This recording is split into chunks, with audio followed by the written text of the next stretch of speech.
FM. The night comes alive. বিশ্বাস করা না করাটা আপনার ব্যাপার। Welcome back. আরও একবার আপনাদের সবাইকে স্বাগত জানাচ্ছি ব্রুত এফএমে এবং শুনছেন রেডিও ফুরতেরেদ এফএম। আর এই মুহূর্তে আমার সঙ্গে রয়েছেন আপনার ভাই প্রথম যে টোকেনটি বলেছেন সেটা অসম্ভব সুন্দর একটি ঘটনা এবং আশা করছি দ্বিতীয় ঘটনাটি আপনাদের অনেক বেশি ভালো লাগবে। কিন্তু সেই জন্য যেটা করতে হবে, আমাদের সঙ্গে পুরোটা সময় থাকতে হবে এবং এখন কথা না বাড়িয়ে সরাসরি চলে যাবো আপনার ভাইয়ের কাছে। আসল থ্যাংক ইউ রাসেল ভাই, আমাকে আবার সুযোগ দেওয়ার জন্য। থ্যাংক ইউ লিসেনার্স, সবাইকে আবারও শুভেচ্ছা। রাসেল ভাই, এখন যেই ঘটনাটি শেয়ার করব এটিও কালেক্ট করেছি আমি, এবং এই ঘটনাটিও আমাকে দিয়েছে রূপম এবং সৈকত, এবং জন্য আবারও ওদের জন্য স্পেশাল থ্যাঙ্কস। রাসেল ভাই, এই ঘটনাটির স্থানটা এটাও একটু সঙ্গত কারণে একটু গোপন রাখতে হচ্ছে। এই কারণে যে জায়গাটি আসলে একটু রিনাউন্ড একটা জায়গা, তো আশেপাশে জায়গাটা রিনাউন্ড, এই জন্য এই বিষয়টা একটু সঙ্গত কারণে আমি বলতে চাচ্ছি না এখানে। এই যদিও স্থানীয় লোকরা জানে কিতাব এটা শুনে অনেকে বুঝতে পারবে, কিন্তু আমি অন এয়ার আসলে এটা বলতে পারছি। ঠিক আছে, নো প্রবলেম। রাসেল ভাই, এই ঘটনাটির সময়কাল 2000 সালের ঘটনা। এটা 2000 সাল যেভাবে আমি শুনেছি আর কি। তো ঘটনাটি একটা পুকুর কেন্দ্রিক ঘটনা আমাদের বাংলাদেশে বিভাগীয় শহর একটা আছে আর কি, খুব রিনাউন্ড বিভাগীয় শহর। আমি জাস্ট নামটা বললে বুঝতে পারবেন, তো এদের নামটা বলতে চাচ্ছি না। তো বিভাগীয় শহরেই পাশেই বেশ বড় একটা পুকুরটা ছিল হলো উত্তর দক্ষিণ বরাবর। পুকুরটা, এই পুকুরের দক্ষিণ পাশটাতে বেশ একটু ঘন জংলা ছিল, জংলা বিভিন্ন গাছ এগুলো জংলা হয়ে গিয়েছিল ওখানে। তো দেখা যাচ্ছে যে মানুষ পারতপক্ষে পুকুরের ওই জংলা সাইডে যেত না। এমনি ভূতের ভয়টয় না, এমনিতে ওখানে ভয় পেত, ওখানে সাপ বিচ্ছু এগুলা থাকতে পারে, এই জন্য মানুষ আসলে ওই সাইডটাতে যেত না। তো দেখা যাচ্ছে যে ওই পুকুরের চতুর্দিকে বেশ অনেকগুলো খেজুর গাছ ছিল। তো আমরা তো জানি নর্মালি ওই যে শীতকাল আসলে, শীতের মৌসুম আসতে যারা এক শ্রেণীর লোক আছেন যারা ওই গাছগুলো থেকে রস সংগ্রহ করে, আমরা স্থানীয়ভাবে তাদেরকে গাছি বলি, হয়তো অনেকে অন্য ভাষায় তাদেরকে অভিহিত করেন। তো একজন গাছি, উনি ওই রেগুলার প্রতি বছরই ওই সময়টাতে এসে ওই গাছগুলো থেকে রস সংগ্রহ করতেন। তো যেহেতু পুকুরের ওই পাশে বেশ অনেক জায়গা ফাঁকা পড়েছিল, তো ওই গাছি আবার ছিল হলো গৃহহীন। উনি তখন ওই জায়গার মালিকদেরকে বলেন, পুকুর এবং ওই সংলগ্ন জায়গার মালিকদেরকে বলেন যে এখানে আমি একটা বাসা, একটা ঘর, ছোটখাটো ঘর তৈরি করে থাকতে চাই পরিবার নিয়ে। ওনারাও লোক ভালো ছিলেন খুব, যারা ওই জায়গার মালিক ছিলেন। তো তারা অনুমতি দেন যে ঠিক আছে, তুমি থাকো, কোনো সমস্যা নেই। তো উনিও তো খুশি হন। তারপরে ওনারাও চিন্তা করেন যে পুকুরে রাত্রেবেলা মাছ টাছ চুরি হয়ে যায়, তো যদি একটা লোক থাকে, বিশ্বস্ত লোক থাকে, তাহলে চোরের উপদ্রব কমবে, আর উনিও গরিব মানুষ, ওনারে থাকার ব্যবস্থা হলো। ওই চিন্তা করে ওনারা তাকে থাকার অনুমতি দেন। তো উনি ওখানে থাকার জন্য প্রথমে পুকুরের পাশে উনি বেশ মাটি-টাটি একটু উঁচু করে একটা ঘরের জন্য জায়গা প্রস্তুত করেন। ঘর তৈরিও করেন বাঁশ-টাশ দিয়ে, কিন্তু তখনও থাকা শুরু করেন নাই। হয়তোবা কয়েকদিন পরে থাকবেন, এরকম একটা প্ল্যান ছিল। ঘরটা উনি এটাকে আমরা স্থানীয় ছাপরা বলি। অনেকে অনেকভাবে বলতে পারেন, অনেকে কুঁড়ে ঘর বলেন। আমরা স্থানীয়ভাবে ছাপরা বলি বা কুঁড়ে ঘর আর কি তৈরি করেন একটা। কিন্তু তখনও থাকা শুরু যখন করেন নাই, তখন ওই জায়গার যিনি মালিক, তো ওনার বেশ কয়েকজন সন্তান ছিল, ছেলে সন্তান ছিল। তো এর ভিতরে ওনার যে একজন সন্তান, ওরা চিন্তা করলো যে আমরা একদিন রাতের বেলা এখানে বনভোজন করবো, পিকনিক যেটা বলে আর কি। আর পিকনিক করবো, অনেক রাত পর্যন্ত এখানে খাওয়া দাওয়া করে তারপরে থাকলাম, না থাকতে চলে গেলাম। ওখানে তো ঘর একটা ছিল, ছোট একটা ঘর। ঘরটা ছিল আসলে 2 রুম বিশিষ্ট। ওই 2 রুমের একটা ঘর তৈরি করছিলেন। তো ওনারা সারা রাত মোটামুটি নিজেরাই রান্না-বাড়া করে খাওয়া দাওয়া করে যখন রাত হয় যে 2টো কি 3টা বেজেছে, তখন ওনারা আর সবাই সবার বাড়িতে ফিরে যান। সবার বাসা তো কাছেই, তো সবাই ওনার বাড়িতে ফিরে যান। এখন আসলে ভাই, ওই যিনি আর কি ওই যিনি পিকনিকে আসছেন, মেইন যিনি, তো ওনার আরেকটা ছোট ভাই আছে। উনি আবার ফজরের নামাজ পড়ে চিন্তা করছে বড় ভাইরা তো পিকনিক করছে, রাতের বেলা বাসায় ফিরেছে কিনা তো জানে না। উনি ফজরের নামাজ পড়ে চিন্তা করছে যে আমি একটু হেঁটে দেখে আসি ওখানে কেউ আছে কিনা। তো উনি হাঁটতে চিন্তা, কোথাও কাউকে দেখে না, চিন্তা করে ঘরের মধ্যে যাই কাউকে আছে কিনা। এখন দেখেন না, ঘরের এক রুমে কেউ নাই। জি, ওই যে খাওয়া-দাওয়া করেছিল ওই উচ্ছিষ্ট পড়ে আছে, তো বুঝলো যে ওনারা কেউ নাই। তখন উনি ঘর থেকে বের হবেন তো চিন্তা করলেন যে দেখি ঘরের পাশের রুমে কেউ আছে কিনা। তো উনি ওই পাশের রুমের একটা ছোট দরজা তৈরি করে উনি চিন্তা করলেন দরজা খুলে যাবো না। আমি একটু ওই যে বেড়া আছে, ওই বেড়ার যে ছিদ্র আছে আমি ছিদ্র দিয়ে দেখার চেষ্টা করি যে ওখানে কেউ আছে কিনা। জি। তো ওই যখন রাসেল ভাই ওই ছিদ্র দিয়ে তাকান তখন উনি দেখেন ওনারই একজন আত্মীয় ওই ঘরে সুইসাইড করেছে। সুইসাইডের কারণটাও রাসেল ভাই আমি জানি এটা উনি বেশ আমি যতদূর শুনেছি বেশ অনেক দেনাদায়কে পড়ে গেছে। বেশ ঋণগ্রস্ত। উনি খুব সম্মানী লোক ছিলেন। ওই ঋণের কারণে অনেকে ওনাকে অপদস্থ করছিল। উনি আসলে ওই নিতে পারেননি। ওই লোডটা আসলে উনি নিতে পারেননি। উনি রাসেল ভাই ছিল খুব লম্বা, প্রায় ৬ ফিটের মতো লম্বা। কিন্তু উনি যখন গলায় ফাঁস দিয়েছিলেন তখন দেখা গেল যে উনি দাঁড়ালে পারেও মানে আধা মানে দড়ি ঝুলে থাকে। মানে উনার গলায় ফাঁস লাগে না। তখন উনি যেটা করেছিল উনি হাঁটু ভেঙে বসে পড়েন আরকি। তারপর উনার গলায় ফাঁস লেগে যায়। উনি ওইভাবে বানাতেন। আবার একদম পুরোপুরি ইচ্ছা করেই মারা গেছে। এই ইচ্ছা করে মারা গেছেন। উনি সুইসাইড করেছেন আরকি। তো যাই হোক, তো উনার লাশ ওখান থেকে উদ্ধার করা হয়। তারপরে উনাকে দাফন-কাফন করা হয়। ১ম কয়েকদিন রাসেল ভাই খুব স্বাভাবিক ছিল। আর ওই যে তিনি যে গাছের এটা কিন্তু খুবই অস্বাভাবিক। মানে হাঁটু মুড়ে বসতে হয়ে কোনো মানুষ মরে যেতে পারে এটা খুব অস্বাভাবিক। এটা কিন্তু শেষ মুহূর্তে মানুষ বাঁচতে চেষ্টা করে। কিন্তু আসলে কি আমরা মানে যেটা বৈজ্ঞানিকভাবে জানি যদি গলায় আমাদের স্পাইনাল কর্ড যদি ছিঁড়ে যায় কারণ ওই যে টান লাগলে আবার ফিরে গেলে আর কিছু করার থাকে না। আর যদি একবার গলায় ফাঁস পেকে যায় আমাদের হাতগুলার উপরে ওঠে না। চেষ্টা করলেও আমরা হাত উপরে উঠাতে পারবো না। তাহলে কেউই হয়তো বা মারা যেত না। সবাই মানে বের হয়ে যেত আরকি। তো যাই হোক রাসেল ভাই, তো দেখা যাচ্ছে যে যেহেতু ওই যিনি এই ঘরটা তৈরি করেছিলেন উনি চিন্তা করেন যে একবার এখানে লোক মারা গেছে আমি আর এখানে আসবো না। তো উনি আর ওই ঘরে আর কখনো থাকেনও নাই, আসেনও নাই। এমনি উনি প্রতি বছর গাতের ওইটা করতেন বা এখনো করেন। এখন সমস্যা শুরু হয় রাসেল ভাই এই ঘটনার পর থেকে। জি। এবং ঘটনাটা রাসেল ভাই পুকুর কেন্দ্রিক ঘটনা। মানে এই ঘটনাটা পুকুর কেন্দ্রিক। আ এর ধরেন যে ৪ থেকে ৫ দিন পর ওই আশেপাশেরই ৫-৬ জন একসাথে গোসল করতে নামেন পানি। একসাথেই গোসল মানে গোসল করছে একই সাথে, সাঁতার কাটছে। এর ভেতরে একজন ফিল করছে তার পায়ের সাথে কিছু একটা দিয়ে মানে কিছু একটা পেঁচিয়ে রেখেছে কেউ। সে আবার কি করে কি ব্যাপার? কি পেঁচালো? তো সে পাটা একটু উঁচা করে হাত পানির মধ্যে ঢুকিয়ে দেখার চেষ্টা করছে জিনিসটা কি? এখন দেখি সেটা তো শিকলের মতো। হুম। তো পানিটা আবার খুব টলটলা পানি ছিল। উনি আবার একটু ডুব দিয়ে দেখতে গেছে আসলে এটা কেমন? মানে পাটা অতদূর উঁচা করতে পারছিলেন না উনি। একটু ডুব দিয়ে দেখে রাসেল ভাই এই যে এখন এক ধরনের স্টিল বের হয়েছে। আমরা যে মানে বিভিন্ন বিল্ডিং এ দেখা যাচ্ছে সিঁড়ির পাশে বা বিভিন্ন জায়গায় আমরা এক ধরনের চকচকে এক ধরনের স্টিল ব্যবহার অনেকে যেটা বলে এসএস স্টিল না কি যেন বলে এরকম নাম আরকি। খুব চকচক করে স্টিলগুলো। ওই স্টিলের শিকল বলে এই এসএস স্টিলের শিকলগুলো তার পায়ে লাগানো। অদ্ভুত ব্যাপার এবং উনি যখন মানে পায়ের মধ্যে ডুব দিয়ে টান দিয়ে দেখে যে শিকলটা মানে ওই পুকুরের গভীরের দিকে চলে গেছে। আচ্ছা। এবং হঠাৎ করে উনি হ্যাঁচকা টান অনুভব করে যে কেউ শিকল ধরে টান দিয়েছে। তখন উনি চিৎকার চেঁচামেচি করে, "এই আমার পায়ের শিকল।" এখন আশেপাশের লোক কেউ বিশ্বাস করেছে না, এখানে পায়ের শিকল আসবে কোত্থেকে? জি। কিন্তু সবার চোখের সামনে যখন উনি তলিয়ে গেল, তখন সবাই বুঝতে পারছে নিশ্চয়ই অন্য কোনো ঘটনা আছে। যেহেতু তারা পাশাপাশি ছিল, সবাই ঝাঁপিয়ে পড়ে তার উপরে। এবং ওই পানির নিচে যখন তাকে টেনে নিয়ে যাচ্ছিল, তখনই সবাই তাকে ধরে ফেলে। ৩-৪ জন ধরে টেনে হিঁচড়ে তাকে উপরে নিয়ে আসে। উপরে নিয়ে আসার পর দেখা যায় তার পায়ে যে শিকল ছিল, মানে যেহেতু টেনে হেঁচড়ে নিয়ে আসছে, ওই শিকল ছিঁড়ে গিয়েছে এবং তার পা রক্তাক্ত হয়ে গেছে পায়ের নিচের অংশ। এটা রাসেল ভাই এই পায়ের শিকল নামলেই যে পায়ের শিকল পেঁচিয়ে দেয়। এই ঘটনা শুধু ওনার সাথেই ঘটেনি। এরপরে অনেকের সাথেই এই পায়ে শিকল লাগানোর ঘটনাটা ঘটতো। ওকে।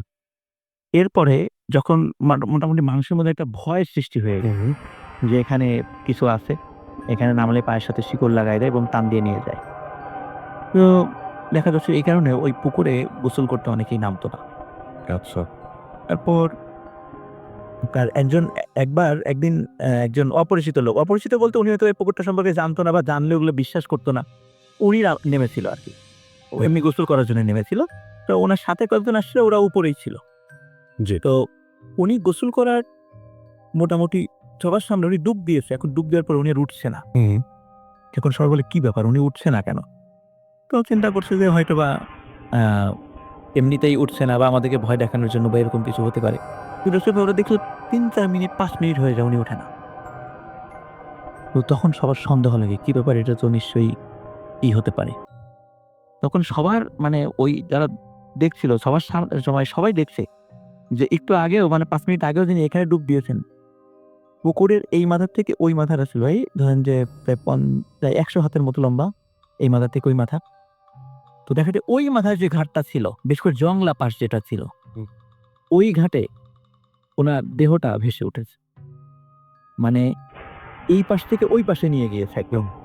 ওই পাশে দেহটা ভেসে উঠেছে এবং উনার ডেড বডি যখন রাসেল ভাই উদ্ধার করা হয়, তখন উনার পায়ে কিন্তু মনে হচ্ছিল যে শক্ত কিছু পরানো ছিল।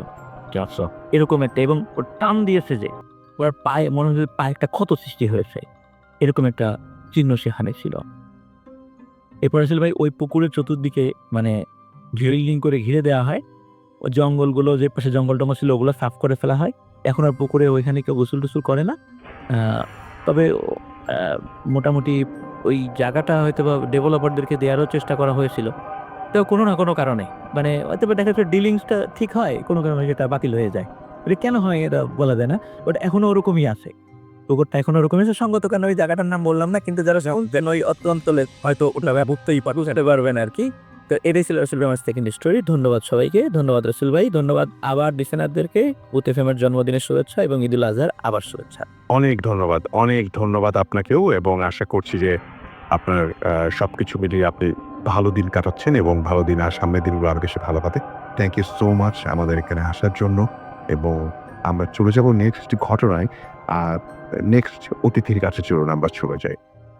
Welcome back. আরো একবার আপনাদের সবাইকে স্বাগত জানাচ্ছি এবং I am very excited for the next story, এবং যেটা আলিফ কিছুক্ষণ আমাকে going to share with you. তো এখন ব্যাপারটা হচ্ছে আরিফ আমাকে বলছিল যে ফার্স্টে আমি তো অফ এয়ারে বলছিলাম যে এই ঘটনাটা অনেক ভালো ছিল। তখন সে বলল যে পরের ঘটনাটা আরো বেশি ভালো, এবং ভালোর কিন্তু আবার আপনারা যদি ডেফিনিশন চান সেই ডেফিনিশন কিন্তু একজনের কাছে কেউ মনে করতে পারেন যে সবচেয়ে বেশি যেটা ভালো লাগে, ভয় লাগে সেটা ভালো। কেউ মনে করেন যে যেটার মধ্যে সবচাইতে বেশি আনএক্সপেক্টেড কিছু থাকে সেটা ভালো। কেউ মনে করেন সবচেয়ে বেশি উইয়ার্ড যে ঘটনাটা সেটা বেশি ভালো। তো একইভাবে সে একেক রকম। তো ডক্টর আলিফের টেস্ট নিয়ে আপনাদের কোনো সন্দেহ থাকার কথা নেই, এবং সন্দেহ নাইও। উনি বলছেন ভালো। তো চলুন শুনে আসি ঘটনাটি। আলিফ, আমরা সেকেন্ড ঘটনাটি শুনি আপনি কারণে। থ্যাংক ইউ রাসেল ভাই। আমি আসলে একটু ছোট্ট কথা বলতে চাই। আমি যে খুব ভেরিফাই করে ঘটনাগুলো বলি। এটাই কি আমি অডিও ক্লিপ শুনলাম একটু? জি, আসলে একটু আগে আমি যে অডিও ক্লিপটা আপনাকে শোনালাম যে তিনি বলছেন ঘটনা আর কথাই আমি খুব সুন্দর ভয়েস দেখতে শুনে খুব ভালো। কিন্তু আমার কোনো পারমিশন নাই তার কিচ্ছু শেয়ার করার নাই। ফাইন, কোনো সমস্যা নেই। আমরা এবং মানে এসব প্লটগুলোর কথা বলবো, যেসব স্পেস ভেন্যুর কথা বলবো, এসব ভেন্যুলা টপ রিনাউনের, টপগুলা। আমি কিচ্ছু বলতে পারবো না। ওকে। তো মজার বিষয়টা হচ্ছে যে আসলে আমি একটু আগে যে ঘটনাটা বললাম, একটু আগের ঘটনা কিন্তু চলমান এবং ওইটা কিন্তু শেষ হচ্ছে না। এবং এখন যে ঘটনাটা বলবো, এইটা এখন পর্যন্ত চলমান। এই কারেন্টলি আমি যখন আসছি, তার আগে যে তার সাথে যখন কথা হয় বা ফোনও করছে। আচ্ছা, তুমি তাহলে? ইভেন আমি আসলে কিভাবে বলবো, কিভাবে গুছাবো, এর আগে গুছিয়ে বলে ফেলেছি। এইটা একটু ডিফারেন্ট স্টোরি। ডিফিকাল্ট স্টোরি, কারণ আমাকে অনেক কিছু অ্যাভয়েড করতে হয়, অ্যাভয়েড করতে হবে। আপনারা হয়তো মনে করেন যে সবসময় আমাদের মধ্যে যদি, তাহলে আমি একটু বলে নিই কোনোকে যে আমাদের মধ্যে একটু ফাম্বলিং হয়। Don't take it otherwise. আমরা চেষ্টা করবো যে একটু আপনাদেরকে হচ্ছে, আমি রাসেল ভাই আপনাকে লাইভ ঘটনা শোনালাম। উনি লাস্ট ওয়ার্ডটা যেটা বলেছে সেটা আপনার কাছে খুব লোমহর্ষক লেগে যে সে কি হবে, এটাও আমি লাস্টে আমি আপনাদের সবাইকে জানাবো। আপনারা সবাই আমাকে একটু হেল্প করবেন, কারণ ঘটনা সবই কিন্তু গলা কাটা আসে না। ঘটনা সবই কিন্তু গলা কাটা থাকে না। সব অ্যাম্বুলেন্সই কিন্তু দৌড়াতে গেলে অন্য মানুষ সামনে পায় না। আমাদের ঘটনা মাঝে মধ্যে কিছু এমন আছে যেটা আসলে রিয়েল লাইফকে উল্টো পাল্টা করে দেয়। সেটাই।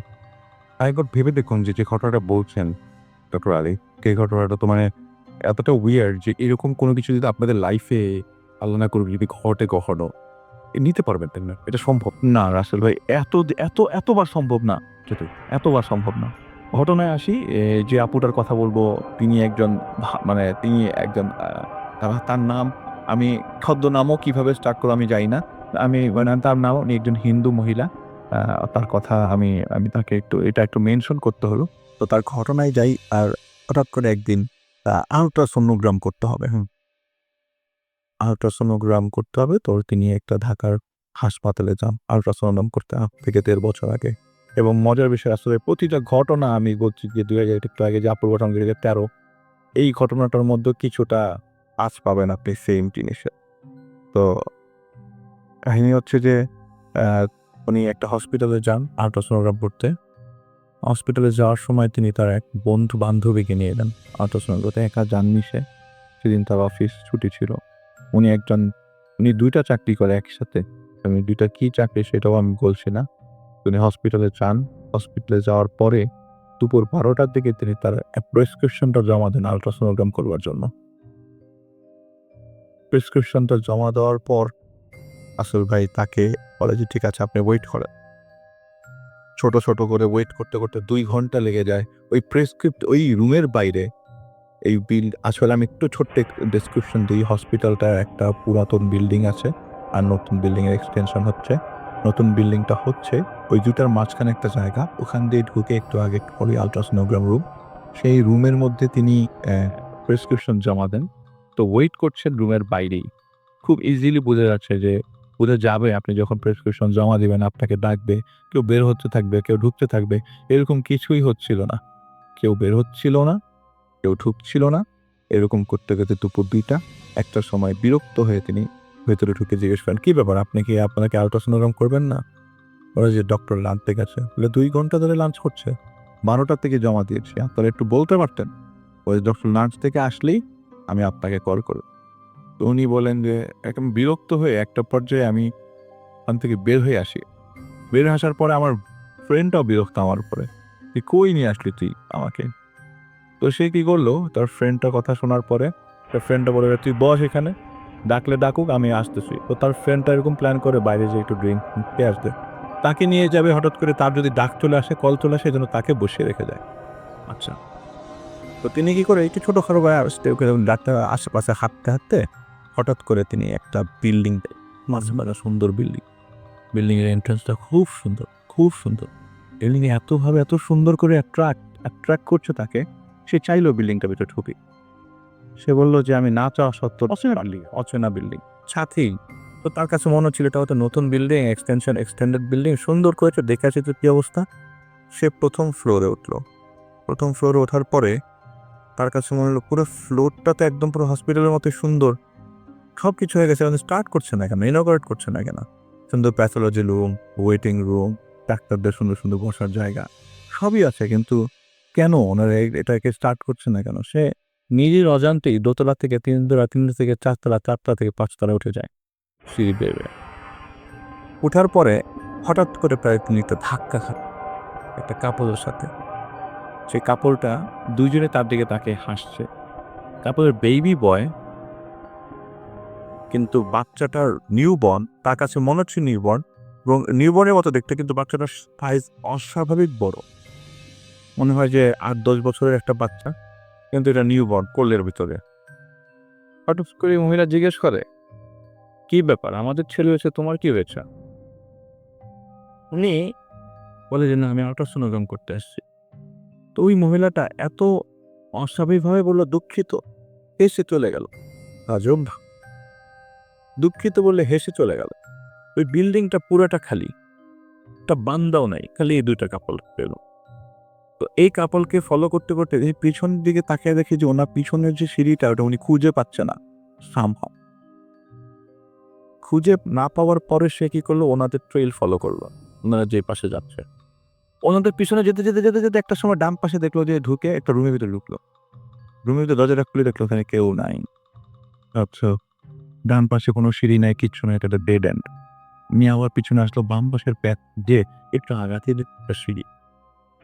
এই সিঁড়িটা আগের যে সিঁড়ি দিয়ে উঠেছে সেরকম না। এই সিঁড়িটা ভিন্ন জগতের সিঁড়ি। এই সিঁড়ির চারিপাশে বিভিন্ন সুন্দর, সুন্দর গাছ। চারিপাশে আলো বাতাস, হাওয়া, সুন্দর ফাউন্টেন ঝরে পড়ছে। এত সুন্দর সিঁড়ি। সে অপার্থিব যে। সে একটা ফ্লোর নিচে নামতেই দেখলো যে বিল্ডিং এর ভিতরে হসপিটালটা একজন বুড়ো বয়স্ক লোক মুছছে, পরিষ্কার করছে। কিন্তু ওই লোকটাকে জিজ্ঞেস করলো, "চাচা আপনি বলতে পারেন বের হওয়ার রাস্তাটা কোন পাশে? আমি আল্ট্রাসোনোগ্রাম করতে আসছিলাম।" আমি একটা আলট্রাসোনোগ্রাম করবো, আমাকে একটু দিয়ে বলতে পারেন পুরান বিল্ডিংটা কোন পাশে? ওই লোকটা কিচ্ছু বলে না, একদম হতভম্ব হয়ে দাঁড়িয়ে আছে, পরিষ্কার করছে। উনি মনে করেন যে কিছু বুড়ো কিটকিটে টাইপের লোকজন হাঁকি ওর উপর পিছু। হঠাৎ করে বুড়োটা উঠে বলে, শুধু শুধু খুঁজতেছেন কেন? আপনি তো বাড়িতে পাবেন না। শুধু শুধু খোঁজা বন্ধ না করে অন্য জায়গায় যান। তো আমিও দেখবো, উনি বলছি যে আমিও দেখবো আপনি কীভাবে।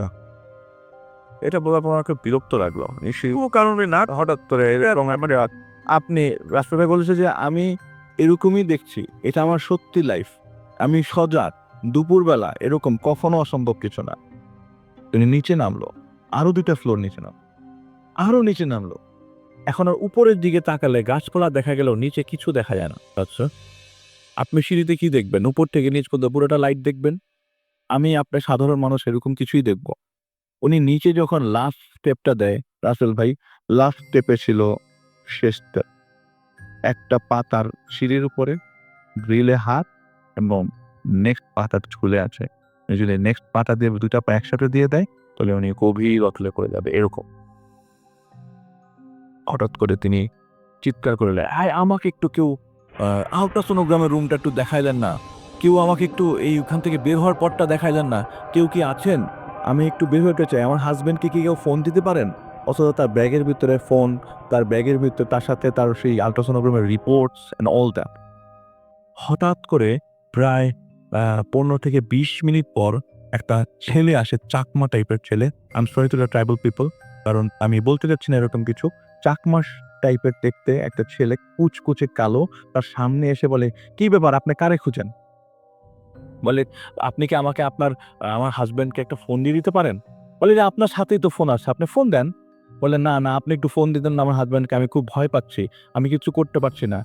উনি বলছে যে আমি নিজের অজান্তেই ভুলে বিল্ডিংটা ঢুকেছি, এটা আমার দুর্ভাগ্য নাকি ভাগ্যে আমার লেখা ছিল এরকম হবে, আমি কল্পনাও করতে পারিনি। সেই লোকটা বলল, ঠিক আছে, আপনি আপনার হাজব্যান্ডের নাম্বারটা আমাকে দেন। এইটা দিদি তার মোবাইল থেকে সে নাম্বারটা ডায়াল করে, নাম্বারটা শুনতে নাম্বারটা ইভেন বলেও নাই, শেষ কমপ্লিট করার আগে, শেষ করার আগে সেটা নাম্বারটা ডায়াল করে, জাস্ট ডায়াল করবে তার হাজব্যান্ডকে, এমন সময় ওই যে বয়স্ক লোকটা সে দৌড়ে আসলো।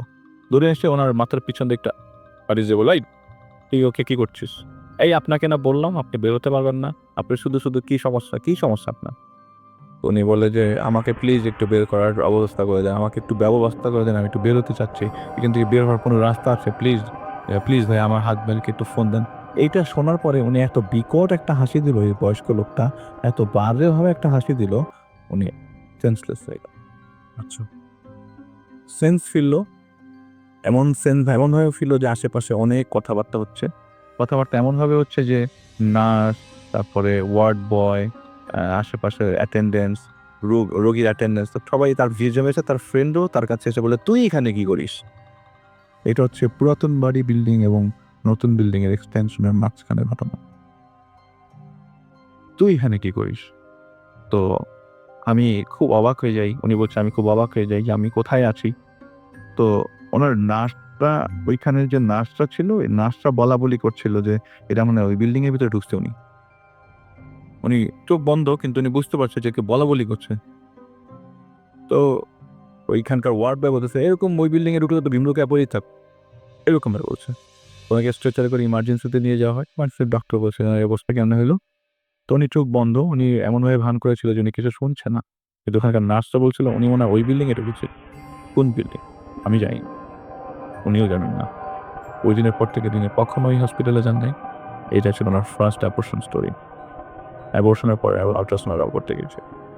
হয়ে যাওয়ার পর ফার্স্ট অ্যাবর্শন। তারপরে আপনার একটু ভালো লাগছে? আমার তো শাশুড়ি ওনার কথা শুনে মাথা খারাপ লেগেছে। এটা ফার্স্ট অ্যাবর্শন স্টোরি। এরপর থেকে ঘটনা শুরু। উনি ওনার কিছু শুভাকাঙ্ক্ষীদেরকে ওনার ঘটনাটা বলে যে ঘটনা ঘটেছে। তো সবাই জিনিসটাকে একটু ইগনোর করে এমনভাবে যে ওনার সাথে যেটা ঘটছে সেটা নর্মাল। ওনার একটা ফ্রেন্ড আছে, ওনার ফ্রেন্ডকে তিনি ঘটনা বলে, মুসলমান একটা ফ্রেন্ড। তো এইটা ঘটনার পর থেকে ওনার বাসাতে সমস্যা শুরু হয়। বাসাতে সমস্যা হচ্ছে রাতুল ভাই, এই যে পচা গন্ধ, পচা মাছের গন্ধ, চারিপাশ ভর্তি পচা মাছের গন্ধ, মানে চারিপাশেই পচা মাছের গন্ধ থাকছে সারাক্ষণ 24/7। উনি যখনই কিছু করতো তখনই এটাকে নিয়ে একটা মানে খাবার মানে কি বলবো যে ওনার কাছে খুব বিরক্তিকর লাগতো যে গন্ধ কেন, কোথার থেকে গন্ধ আসে, ময়লারও তো গন্ধ নিয়ে ময়লারও তো ময়লা নিয়ে যাওয়ার কথা, এই গন্ধ কোথার থেকে আসে। এমন সময় তার ডিপ্রেশন এমনভাবে চলে গেল এই ঘটনার পর, উনি কি করলো, চাকরি ছেড়ে দিল, এই চাকরি করবে না আর। চাকরিটা ছেড়ে দিল। চাকরিটা ছেড়ে দেওয়ার পরে ওনার কিচ্ছু ভালো লাগে না, বাসায় সারাক্ষণ রেস্ট নিত এবং কারোর সাথে কোনো কথাবার্তা বলতো না, কিচ্ছু বলতো না এবং most of the time depressed থাকতো এবং কোনো ধরনের কনভারসেশনে যেত না। তার হাজবেন্ডও তাকে কিছু জিজ্ঞেস করতো না তেমন কিছু একটা। তোর ফ্রেন্ডকে তিনি বলেন, না একটা মেয়ের ফ্রেন্ডকে তিনি বলেন, আর একটা মুসলমান ছেলে ছোট ভাই আছে, তাকেও তিনি ঘটনাটা শেয়ার করেন।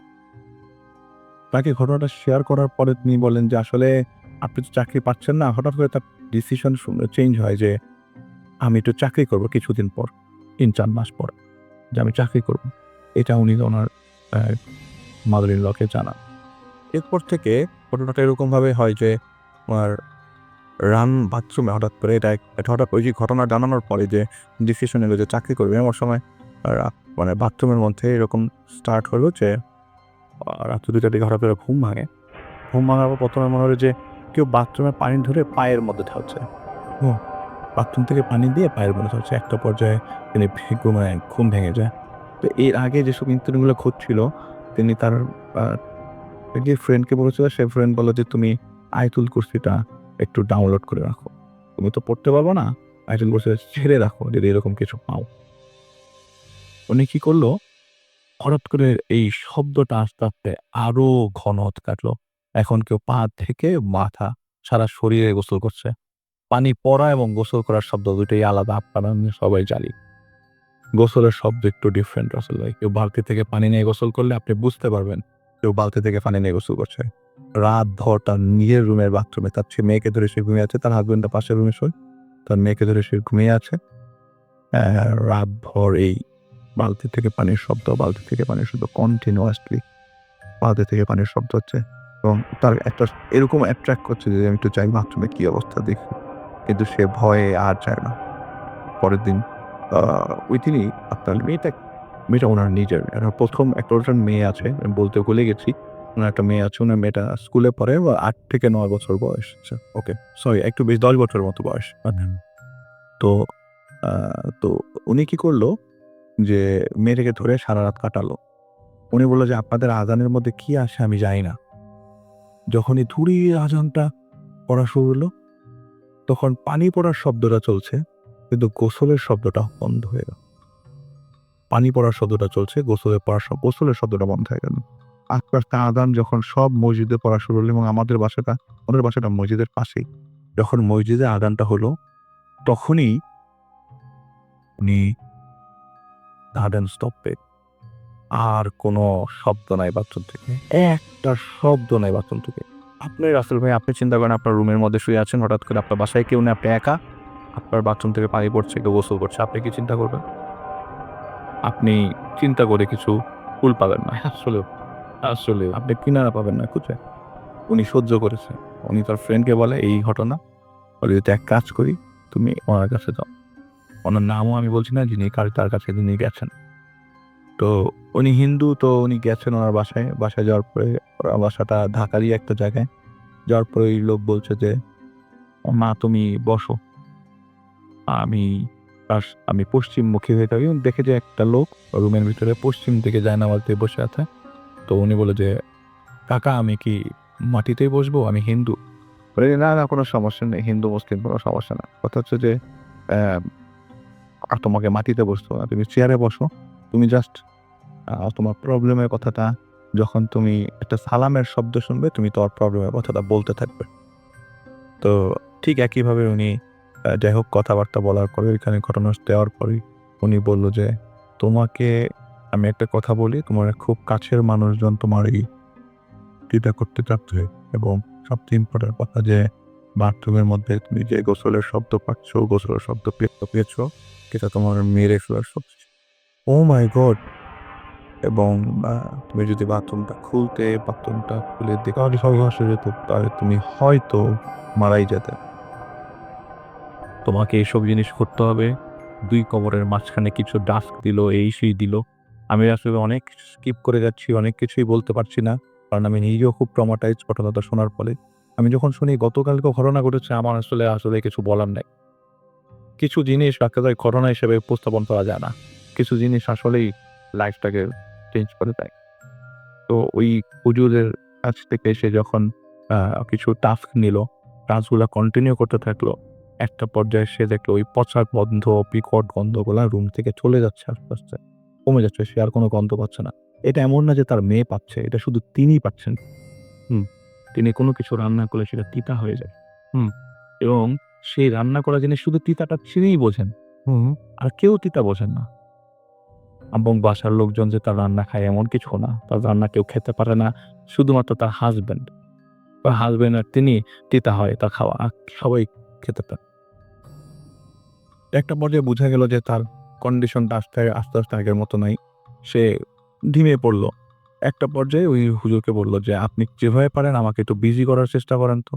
এমন কিছু তদবির দেন যাতে আমি একটা চাকরি করতে পারি। আমি ওর বাইরে একটু বিজি থাকতে পারি।" এসব জিনিস ঘটতে, ঘটতে একটা পর্যায়ে ওই হুজুর বলে যে, "ঠিক আছে, তুমি এই তদবিরটা একটু ফলো করো। আল্লাহ তাআলা যদি মর্জি হয় তুমি সামনের মাসের 10 তারিখের মধ্যে একটা খবর পাবা।" ঠিকই একটা রিনাউন্ড জায়গা থেকে তাকে ফোন দিয়ে ফেললো। তার চাকরিটা হয়ে গেল। চাকরিটা করা অবস্থায় এরকম প্রতিদিন রাত্রেবেলা তার আশেপাশে এই পচা মাছের গন্ধ, এই সেই হতে মানে গন্ধ আসতে থাকলো। আর এর মধ্যে যতবারই সে কনসাল্ট করলো ততবারই ইমোশন। ভাই মোটমাট কত কিলো? টোটালি মোটামুটি 10 থেকে 11 বার তার ইমোশন দেয়। এবং সবচেয়ে ইম্পর্টেন্ট কথা দিয়ে আমি একটু শেষ করতে চাই। আমি আর টানতে চাই না আসলে ঘটনা টানার মতো শক্তি আমার নাই। আসলে উনি আমাকে যে বলেছেন গতকালকেও তিনি ডিফারেন্ট জিনিস ফিল করেছেন। ছোট একটা ইনসিডেন্টের কথা বলি। উনি এই ঘটনাগুলো যখন চাকরি পাওয়ার পর চাকরি যখন হয়ে যায়, বাসায় আসে টায়ার্ড হয়ে একদিন। সেদিন রাসেল ভাই ওনার বলার করে আমি একটু আগে এক আপার ঘটনা বলেছি। ওনার একটু ডিফারেন্ট কিন্তু ওনার গলার উপর মনে হয় যে কেউ মুরগির পালক দিয়ে গলা দিয়ে কিনেন। ছুঁয়ে গেল। পরের দিন সকাল থেকে সেই গলার মধ্যে একদম মানে এই গলা জবাই করার যে দাগ, এরকম একটা দাগ হয়েছিল। এবং সে যখন তার ফ্রেন্ডকে এই ঘটনাটা শেয়ার করলো, বললো, "কবে হয়েছে?" গত পরশু দিন তো আমার গলাকে যিনি চাপ দিয়ে রাখছো। আমার তোমার সাথে আমার এসব জিনিস শেয়ার করে ঠিক হয়নি। তোমার সাথে আমাকে ওই হুজুরের কাছে নিয়ে যেতে আমি তোমাকে এত সাজেস্ট করতেছি। আমার ভুল হয়েছে। তোমার এই ঘটনাগুলো এখন আমার সাথে ঘটতেছে। প্লিজ আমার পিছা ছাড়া আমি তোমার সাথে কোনো কথা বলতে চাই না। এটা আসলে খুব রাফ বিহেভ করে দিল। সে একটু একা হয়ে গেল। কিন্তু ওই হুজুরের সাথে যেহেতু তার কানেকশন ছিল, সে বারবার ওনার কাছে যাচ্ছে, বারবার ওনার কাছে শরণাপন্ন হচ্ছে। টাস্ক দিচ্ছে রাসেল ভাই, কিন্তু কিছুতেই কোনো টাস্কে কাজ হচ্ছে না, শেষ করতে পারছে না। কোন একটা স্টেপে উল্টাপাল্টা। লাস্টের লাইনটা কি ছিল রাসেল ভাই? যে আমি হয়তো মারা যাব। আমার মেয়েটা হয়তো এতিম হয়ে যাবে। ব্যাটে বলে যদি মিলে যায়, আমি হয়তো বেশিদিন সারভাইভ করব না। আমি আর সিম্পটমস গুলার নাম বলছি না। এই সিম্পটমস এর কারণে তার মারা যায়। আমি অন এয়ারে সবকিছু শেয়ার করতে পারছি না রাসেল ভাই। আমি অফিসে কিছু বলেছি, হ্যাঁ, কিছু কিছু জিনিস আমি এভয়েড করছি রাসেল ভাই। এই জিনিসটা তার কাছের মানুষ জয়েন করছে, তাকে কষ্ট দিচ্ছে। এই ব্ল্যাটার কিন্তু ঘটনা। কষ্টটা কিন্তু খুব খারাপ যখন আপনি শুনবেন 11টা অ্যাবর্শনের 11টাই বাচ্চা ছেলে।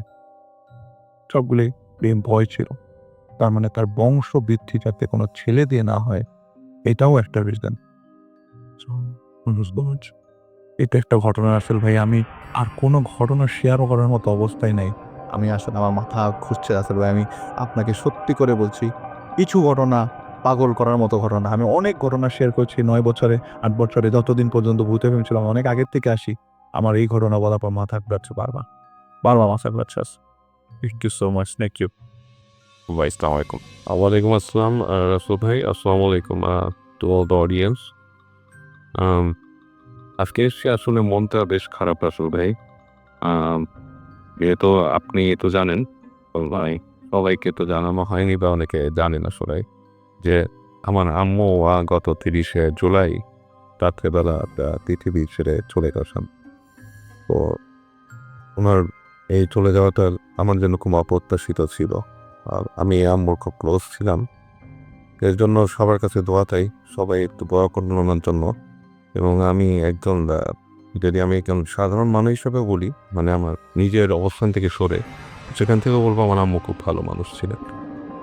এবং আরও একটা জিনিস আমিও বলবো যে অবশ্যই দোয়া করবেন এবং আপনারা দোয়া করবেন, সেটা আমরা জানিও। এবং বাবু ভাইয়ের কাছে আমি যে যতটুকু শুনি, যতটুকু বুঝেছি যে শুধু মাই না, বাবু ভাইয়ের কাছে তিনি আরও অনেক কিছু ছিলেন আসলে। তো এরকম একজন মানুষকে হারানো অনেক কষ্টের ব্যাপার। আমরা আল্লাহর কাছে দোয়া করি যে বাবু ভাইকে যেন এই শোকটা বহন করার শক্তি আল্লাহ পাক দেন। তো যাই হোক বাবু ভাই, থ্যাংক ইউ। তারপর আপনি এসেছেন এবং আপনি একটা ঘটনা আমাদের সাথে শেয়ার করতে চান, আপনি বলছিলেন। জি রাসেল ভাই, এই ঘটনাটা আমাকে আসলে মেইলে পাঠিয়েছে হাসিব আহমেদ দুর্লভ নামে একজন। জি, ও ক্যানাডাতে থাকে। জি, ক্যানাডাতে থাকে এবং ওর ওখানকার লোকাল একটা ঘটনা ও আমাকে পাঠিয়েছে, যেটা হচ্ছে ও কয়েকদিন আগে ফেসবুকে কিছু কার্ডের ছবি আমাকে পাঠায়। সেটা হচ্ছে ট্যারোট কার্ডের ট্যারো কার্ডের ছবি। তো আমি জাস্ট দেখি জিনিসটা। তো ও আমাকে বলে যে ভাইয়া এটার পিছনে কিন্তু আরো কিছু ঘটনা আছে। আপনি যদি শুনতে চান, এটা একটা ট্রু ঘটনা। এখানকার কাইন্ড অফ লাইক যেটাকে বলা হচ্ছে আরবান মিথের মতো সবাই এটা জানে। হ্যাঁ, এই ঘটনাটা আপনি খুব ভয়ঙ্কর এই কার্ডগুলোর পিছনে, এবং ওই কার্ডগুলোই নাকি ইনভলভ ছিল ওটার ভেতরে। আচ্ছা, আমি বললাম যে ওকে তুমি বলতে পারো আমাকে, আমি শুনবো। তো তখন আমাকে ঘটনাটা লিখে পাঠায়। প্রথমে আমি ঘটনাটা আপনাকে বলছি। এই ঘটনাটা ঘটেছে হচ্ছে গিয়ে আপনার ক্যানাডা সেন্ট জোন্সে, নিউ ফাউন্ডল্যান্ডে। তো সেন্ট জোন্স আপনার এটা হচ্ছে আপনার এখনো খুব একটা উন্নত শহর না। জি, এবং এটা 1995 সালের ঘটনা। এই সময় আমি ছিলাম ইউনাইটেড স্টেটসে ছিলাম। তো সেই শহরের ঘটনা এটা। আর 90s এর সময় এটা নাকি আরও বেশি আন্ডার ডেভেলপ ছিল জায়গাটা। জি, তার এখানে নাকি খুব বেশি প্যারানর্মাল ব্যাপারগুলো চর্চা মানুষ করে। ও আমাকে বলেছে যে ওখানকার কিছু আপনাকে ছবি আমি যদি দেখাই, আপনি দেখে বুঝবেন যে জায়গাটার ওয়েদার অ্যান্ড এভরিথিং, লাইক ক্লাইমেটটাও একটু ডিফারেন্ট এবং আশেপাশে সব কিছু। যাই হোক, এই ঘটনাটা আমি বলি। তো সেই শহরে একজন ভদ্রমহিলা বাস করতেন। তার নাম, ও অ্যাকচুয়ালি আমার কাছে এটা ছদ্মনাম ইউজ করেছে, বলতে ওনার নাম ক্যাটরিন ধরুন। আচ্ছা আচ্ছা। তো সে ম্যাজিকের সাথে ইনভলভ ছিল। ও যদিও লিখেছে এটা হোয়াইট ম্যাজিক। আর আমি একটু এটা ক্লারিফিকেশন দিতে চাই যে ম্যাজিকের মধ্যে কোনো ব্ল্যাক ম্যাজিক আর হোয়াইট ম্যাজিক নেই। Magic is magic, magic is black. It's যদি ট্রু ম্যাজিক হয়ে থাকে, if it is not a trick, magic হয় ম্যাজিক অ্যান্ড ট্রিক। তো ম্যাজিক কিন্তু সবে আমরা যেটা দেখি, টিভিতে দেখি এন্টারটেনমেন্টের জন্য। তো magic means black magic. There were two things, মানে আল্লাহ সুবহানাহু ওয়া তাআলা দুটো জিনিস দিয়েছিলেন। একটা হচ্ছে বলেছে, একটা হচ্ছে ম্যাজিক, একটা হচ্ছে দোয়া। জি, একটা হচ্ছে আপনার বজিরা। দুটা জিনিস। তো দুইটা জিনিস। হোয়াইট ম্যাজিক বলতে আপনি মানে মানে নবীদের সময় যেটা ছিল, প্রফেটদের সময় যেটা ছিল সেটা মজিজা। আর পরবর্তী উলিয়ারা যেটা করে সেটা কারামত। তো সেটা টোটালি আল্লাহর কাছ থেকে আসে, ওটার মধ্যে কোনো রকম ইয়ে নেই। আর ম্যাজিক যেটা, সেটা ব্ল্যাক, যেটা হারুত আর মারুত নিয়ে এসেছিল। জি, তো প্রাচীন দেবালিয়া। যাই হোক, এটা একটু ক্লারিফিকেশন দিলাম যেহেতু ঘটনার সাথে এটা রিলেটেড। তো আপনার তো ওই মহিলা ওখানে ম্যাজিক চর্চা করতেন এবং ওই মহিলা কার্ডের মাধ্যমে মানুষের ভাগ্য গণনা করতেন। আচ্ছা, তো একদিন রাতের কথা, ওই মহিলা বাসায় বসে আছেন। তো এই সময় তার সাথে দেখা করতে আসবেন একজন ভদ্রলোক। ভদ্রলোক বললে ঠিক হবে না, মানে একজন লোক। লোকটা বেশ উস্কো খুস্কো, মানে কাপড় চোপড় বেশ এলোমেলো টাইপের। সে আসে তার ভাগ্য গণনা করার জন্য, তার ম্যাজিকের মাধ্যমে। তো এটা মানে লোকটা আসার পর তিনি তাকে বসান রীতিমতো তার যেখানে তিনি এই চর্চাগুলো করেন, সেখানে আপনি যেখানে তিনি ক্লায়েন্টের দেখা করান আর কি, সেখানে। তো বসার পর লোকটাকে এসে তিনি জিজ্ঞেস করেন যে আপনি কি জানতে চান। লোকটা বলে যে আমি আমার লাক সম্বন্ধে বা আমার সম্বন্ধে আমি জানতে চাই। ও ভদ্রমহিলা বলেন যে ওকে। উনি ওনার কার্ড সেট বের করেন, যে কার্ড দিয়ে উনি সেটা খোলেন। খোলার পরে উনি কার্ডগুলোকে সাফল করে ভদ্রলোকের দিকে বাড়িয়ে দেন, জি, পিক করার জন্য কার্ড। তো ভদ্রলোক যখন নাকি উনি কার্ডগুলো বাড়িয়ে দিয়েছে, না, ভদ্রলোককে সাফল করার জন্য না বাড়িয়ে দেন কার্ডগুলো না দিকে। তো ভদ্রলোকের দিকে যখন উনি কার্ডগুলো বাড়িয়ে দিয়েছেন, তখন নাকি ওনার সাথে ওই ভদ্রলোকের হাতের স্পর্শ লাগে। ওই স্পর্শে উনি বুঝতে পারেন উনি একটা ডার্ক ফিলিংস পান। এটা হচ্ছে যে মানে ফিলটা এরকম যে কোনো কিছু একটা অশুভ এই ভদ্রলোকের মধ্যে আছে, বা একটা সামথিং আনইউজুয়াল তো উনি ছিলেন kind of like a psychic, বাইরে যেটাকে বলে সাইকি, যারা সাইকিক বল রিড করে এন্ড স্টাফ লাইক দ্যাট। তো তাদের বিরুদ্ধে এই ধরনের ভিশন আসতো আর কি। তো উনি তখন চিন্তা করে লোকটা কি খারাপ, কোনো ধরনের মানে চোর ডাকা, রেপিস্ট বা সামথিং লাইক দ্যাট, ক্রিমিনাল কিনা। তো এটা চিন্তা করে উনি একটু টেনশনে পড়েন। পরবর্তীতে পরে মুহূর্তে উনি বাদ দেন, বলে আচ্ছা ঠিক আছে লেটস ডু। তো ভদ্রলোক সাফল করে কার্ড দেওয়ার পর উনি সেখান থেকে 8টা কার্ড পিক বসে নেন, বেছে নেন। তো হাসিব আমাকে কার্ডগুলোর নাম বলেছিল, বাট আমি সেটা এখন উল্লেখ করবো না, ওকে ঠিক আছে। তো 8টা কার্ড বেছে নেওয়ার পরে উনি একটা একটা কার্ড করে লোকটার ভাগ্য বর্ণনা শুরু করে। তো কার্ড রিড করতে গিয়ে দেখা যায় যে ভদ্রলোক তার জীবনে একটা সময় অর্থবিত্ত কামিয়েছিলেন এবং বেশ ভালো অর্থবিত্তের মালিক হয়েছিলেন এবং বেশ সচ্ছল ছিলেন এবং ধনী হয়েছিলেন। পরবর্তীতে তার বিভিন্ন বদভ্যাস, নেশা, জুয়া খেলার কারণে আস্তে আস্তে উনি সব হারান। তো প্রথম এই 7টা কার্ডে বিভিন্ন এইসব বর্ণনাও নিতেন তাকে, দেওয়ার পর বাকি থাকে হচ্ছে লাস্ট কার্ডটা। জি, এই কার্ডটা যখন উনি দেখেন তখন সে নাকি একটা রিডিং দেখতে পান যে অত্যন্ত কষ্টের মাধ্যমে সবকিছু শেষ হবে। তো এটা দেখে উনি নাকি ওই ভদ্রলোককে এইটা বলতে চান না, রেজাল্টটা। জি, এনিওয়েজ এখানে আমি একটু বলে রাখি রাসেল ভাই, কারণ এই যেহেতু কাহিনীটা আমি বলছি, এখানে আমার নিজের বিশ্বাসটাও এখানে কাজ মানে বলা উচিত। এই কার্ড রিডিং বা হোয়াটএভার, এটা দিয়ে কখনোই মানুষের ভবিষ্যৎ বলা যায় না। মানুষ কখনোই কারো ভবিষ্যৎ বলতে পারে না। এটা গেম হিসেবে মেনলি একটা এন্ড অফ এ গেম, সেটা কখনোই সম্ভব না।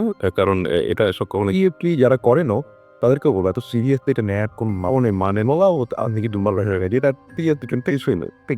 খেলার মতো। হ্যাঁ, কারো কাছের থেকে ভাগ্য জানতে, মানে অ্যাজ এ মুসলিম আমি বলবো যে ভাগ্য গণনা জানতে চাওয়াটা হচ্ছে হারাম অ্যাজ এ মুসলিমদের জন্য। এটা আমার জানানো কর্তব্য ছিল, জানিয়ে দিলাম। জি, যেটা হারাম।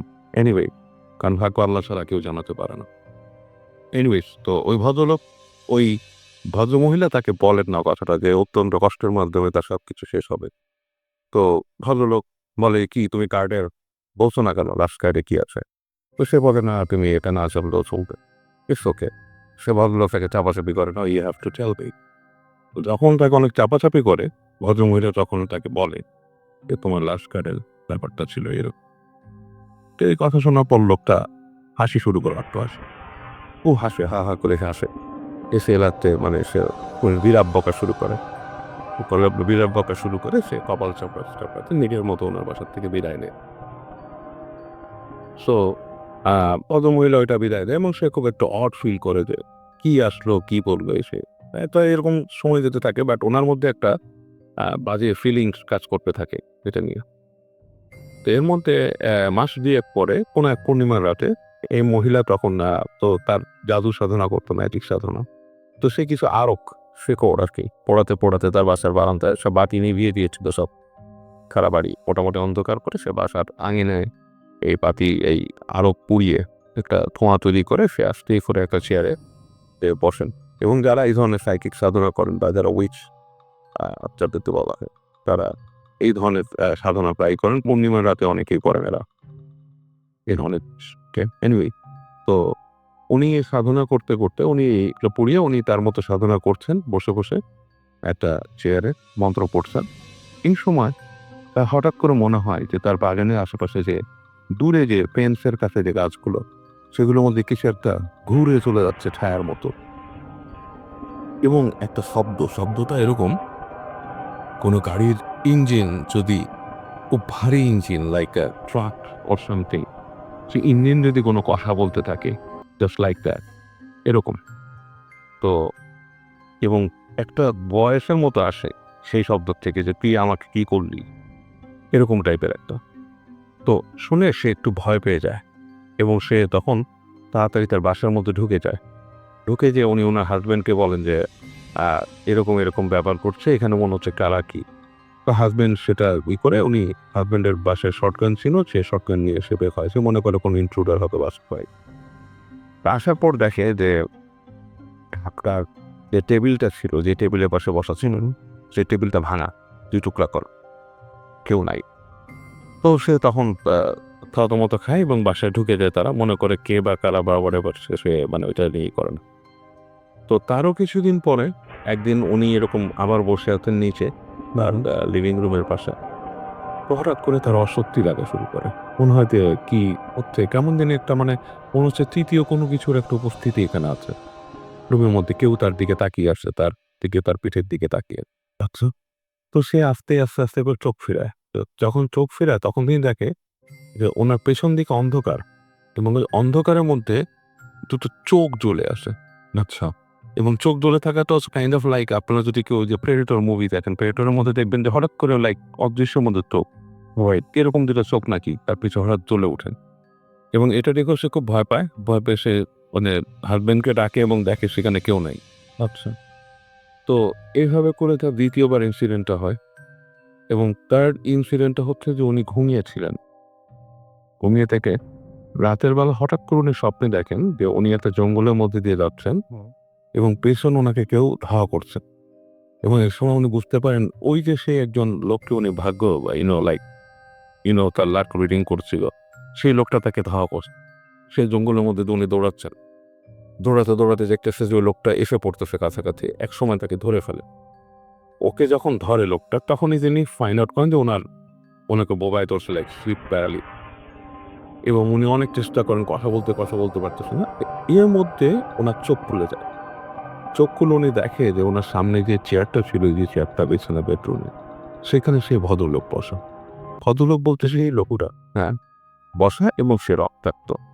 তার চোখে মুখে রক্ত, আর যে বুকের কাছে কেমন একটা মানে রক্তের একটা দাগ, বেশ মোটা একটা দাগ। এবং সে ওই চেয়ার থেকে উঠে দাঁড়ায়। তার কাছাকাছি যখন আসে তখন উনি চেষ্টা করে ওনার স্বামীকে ডাকার, সেটাও সে পারে না।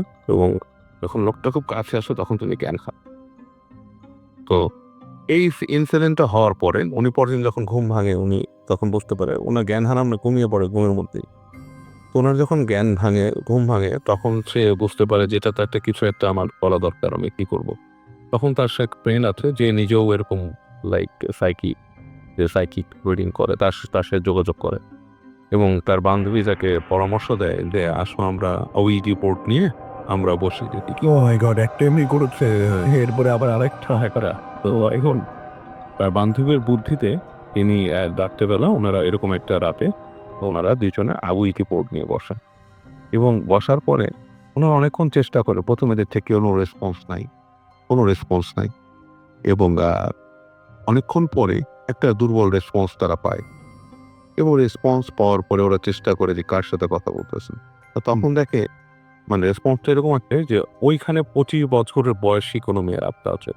এখানে আমি একটু ফুটনোট দিয়ে দিই রাতুল ভাই, ওইজি বোর্ডে কোনো আত্মা আসে না, যেটা আসে সেটা দুষ্টুজি। হ্যাঁ, এনিওয়ে তো ওনার বোর্ডের মধ্যে দেখা যায় 25 বছর বয়সী একটা আত্মা আছে। সে বলে যে তার সাথে আরো 5টা মেয়ে আছে ওখানে, 5টা মেয়ের আত্মা আছে এবং আরেকটা এন্টিটি আছে এবং সেই বলতেছে যে এটা এন্টিটিটা আসলে কোনো আত্মা না।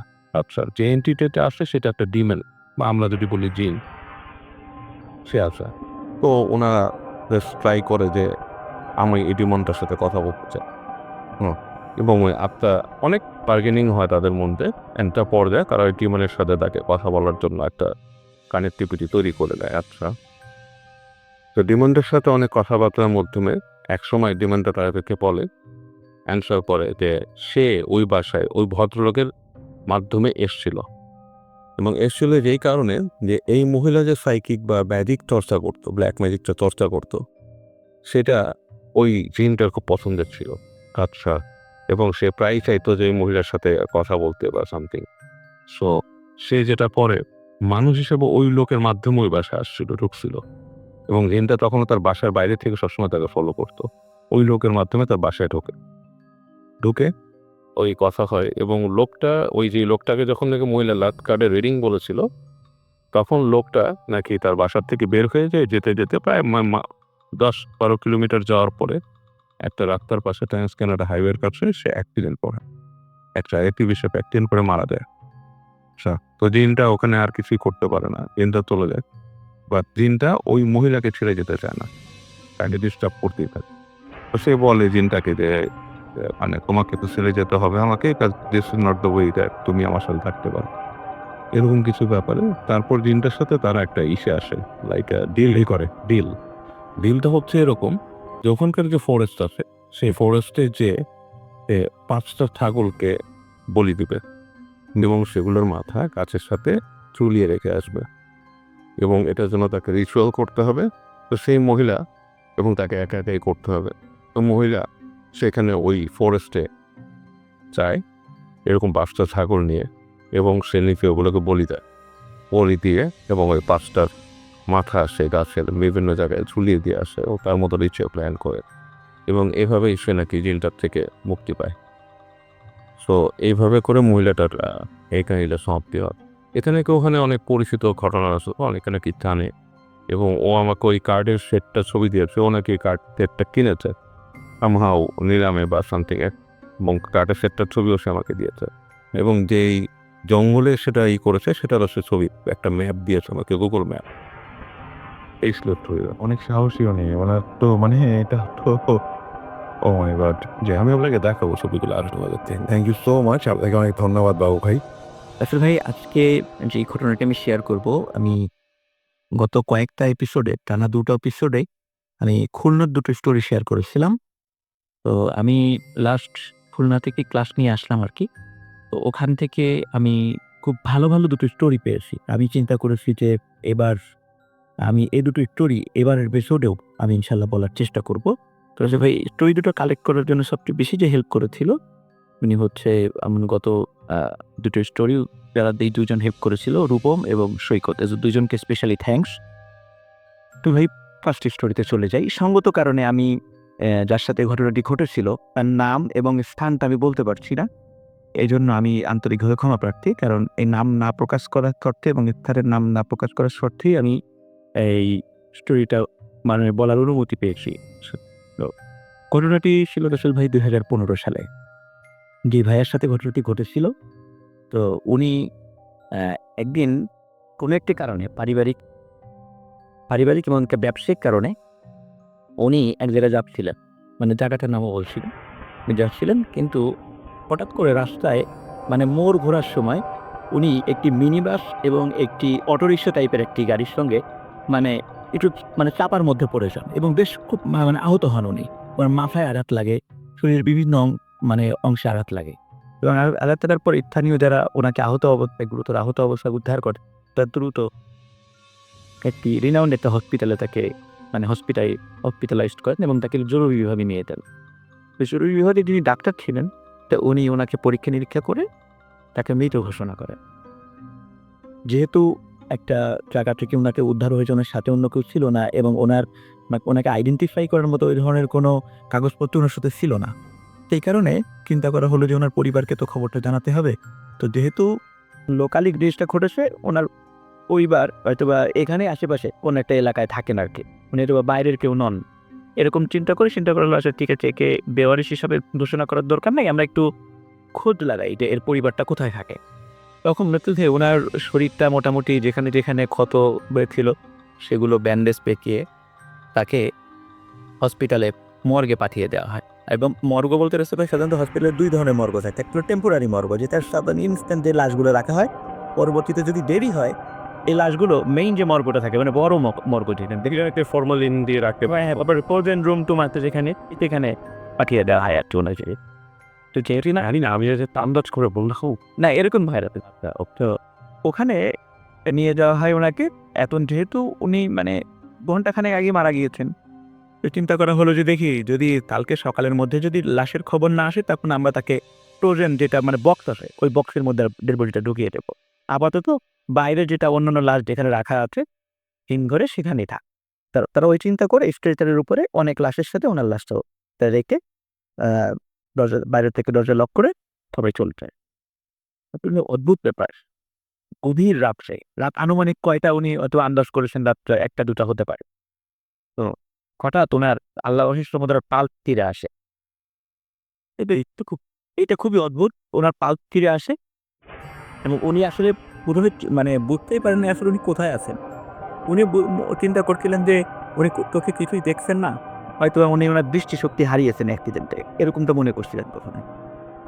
তো উনি মানে তারপরেও মানে একটু মানে লক্ষ্য করলেন যে দেয়ালের কোনো একটা অংশ বা কোনো একটা ফাঁকা অংশ দিয়ে বাইরের থেকে একটু আলো আসছে।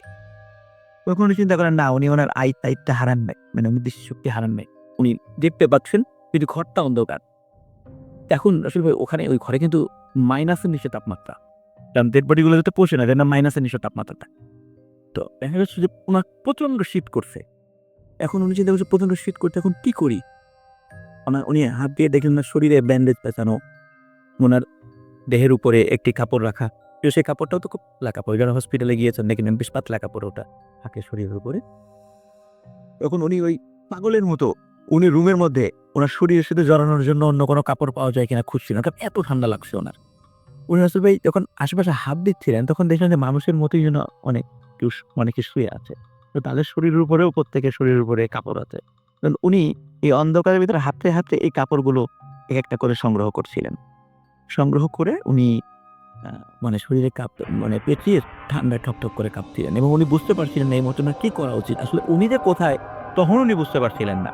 উনি ধারণা করছেন হয়তোবা উনি কোনো আশেপাশে রুগীরা ঘুমিয়ে আছে, এই তাদের কাছ থেকে ওই কাপড়গুলো উনি নিয়ে ওনার শরীরে পেঁচিয়েছেন। হঠাৎ রাসেল ভাই অন্ধকারের মধ্যে পাশ থেকে কেউ একজন বলে ওঠে যে, কি ভাই খুব ঠান্ডা লাগছে? তখন উনি চমকে ওঠেন যে, হ্যাঁ খুব ঠান্ডা তো লাগছে, আপনি কে? বলে, আমি এখানকারই একজন। তো তাহলে লাইট জ্বালান, আমি তো অন্ধকারে কিছু দেখতে পাচ্ছি না। বললেন, দাঁড়ান ওই লাইটটা জ্বালাচ্ছি। সত্যি রাসেল ভাই লাইটটা জ্বালায় একজন লোক, একজন স্বাভাবিক একজন লোক লাইটটা জ্বালায়। লাইটটা জ্বালানোর পরে উনি দেখেন যে আশেপাশে যা আছে সবাই মৃত। কেউ অ্যাক্সিডেন্টে মারা গিয়েছে, কেউ সুইসাইড করেছে, অথবা পোস্টমর্টেম করার পরে রেখে দিয়েছে, সকালে হয়তো বা দেহ বুঝিয়ে দেবে, বা বেওয়ারিশ লাশ এখনো কবর দিতে পারে নাই, বা পরের দিন কবর দেবে, এরকম লাশগুলো ওখানে অনেকগুলো লাশ সেখানে রাখা আছে। তো এইভাবে একের পর এক লাশের সাথে পরিচয় করিয়ে দিচ্ছে যে এই লোকটা এইভাবে মারা গিয়েছে, এই লোকটা এইভাবে মারা গিয়েছে, এভাবে প্রত্যেকটা লাশের সাথে পরিচয় করিয়ে দিচ্ছি। এর মধ্যে রাসেল ভাই একটা লাশ পাশে রাখা ছিল, পরে বলছে যে এই লাশটা আজকে আজকে বিকালের দিকে অ্যাক্সিডেন্টে মারা গিয়েছে।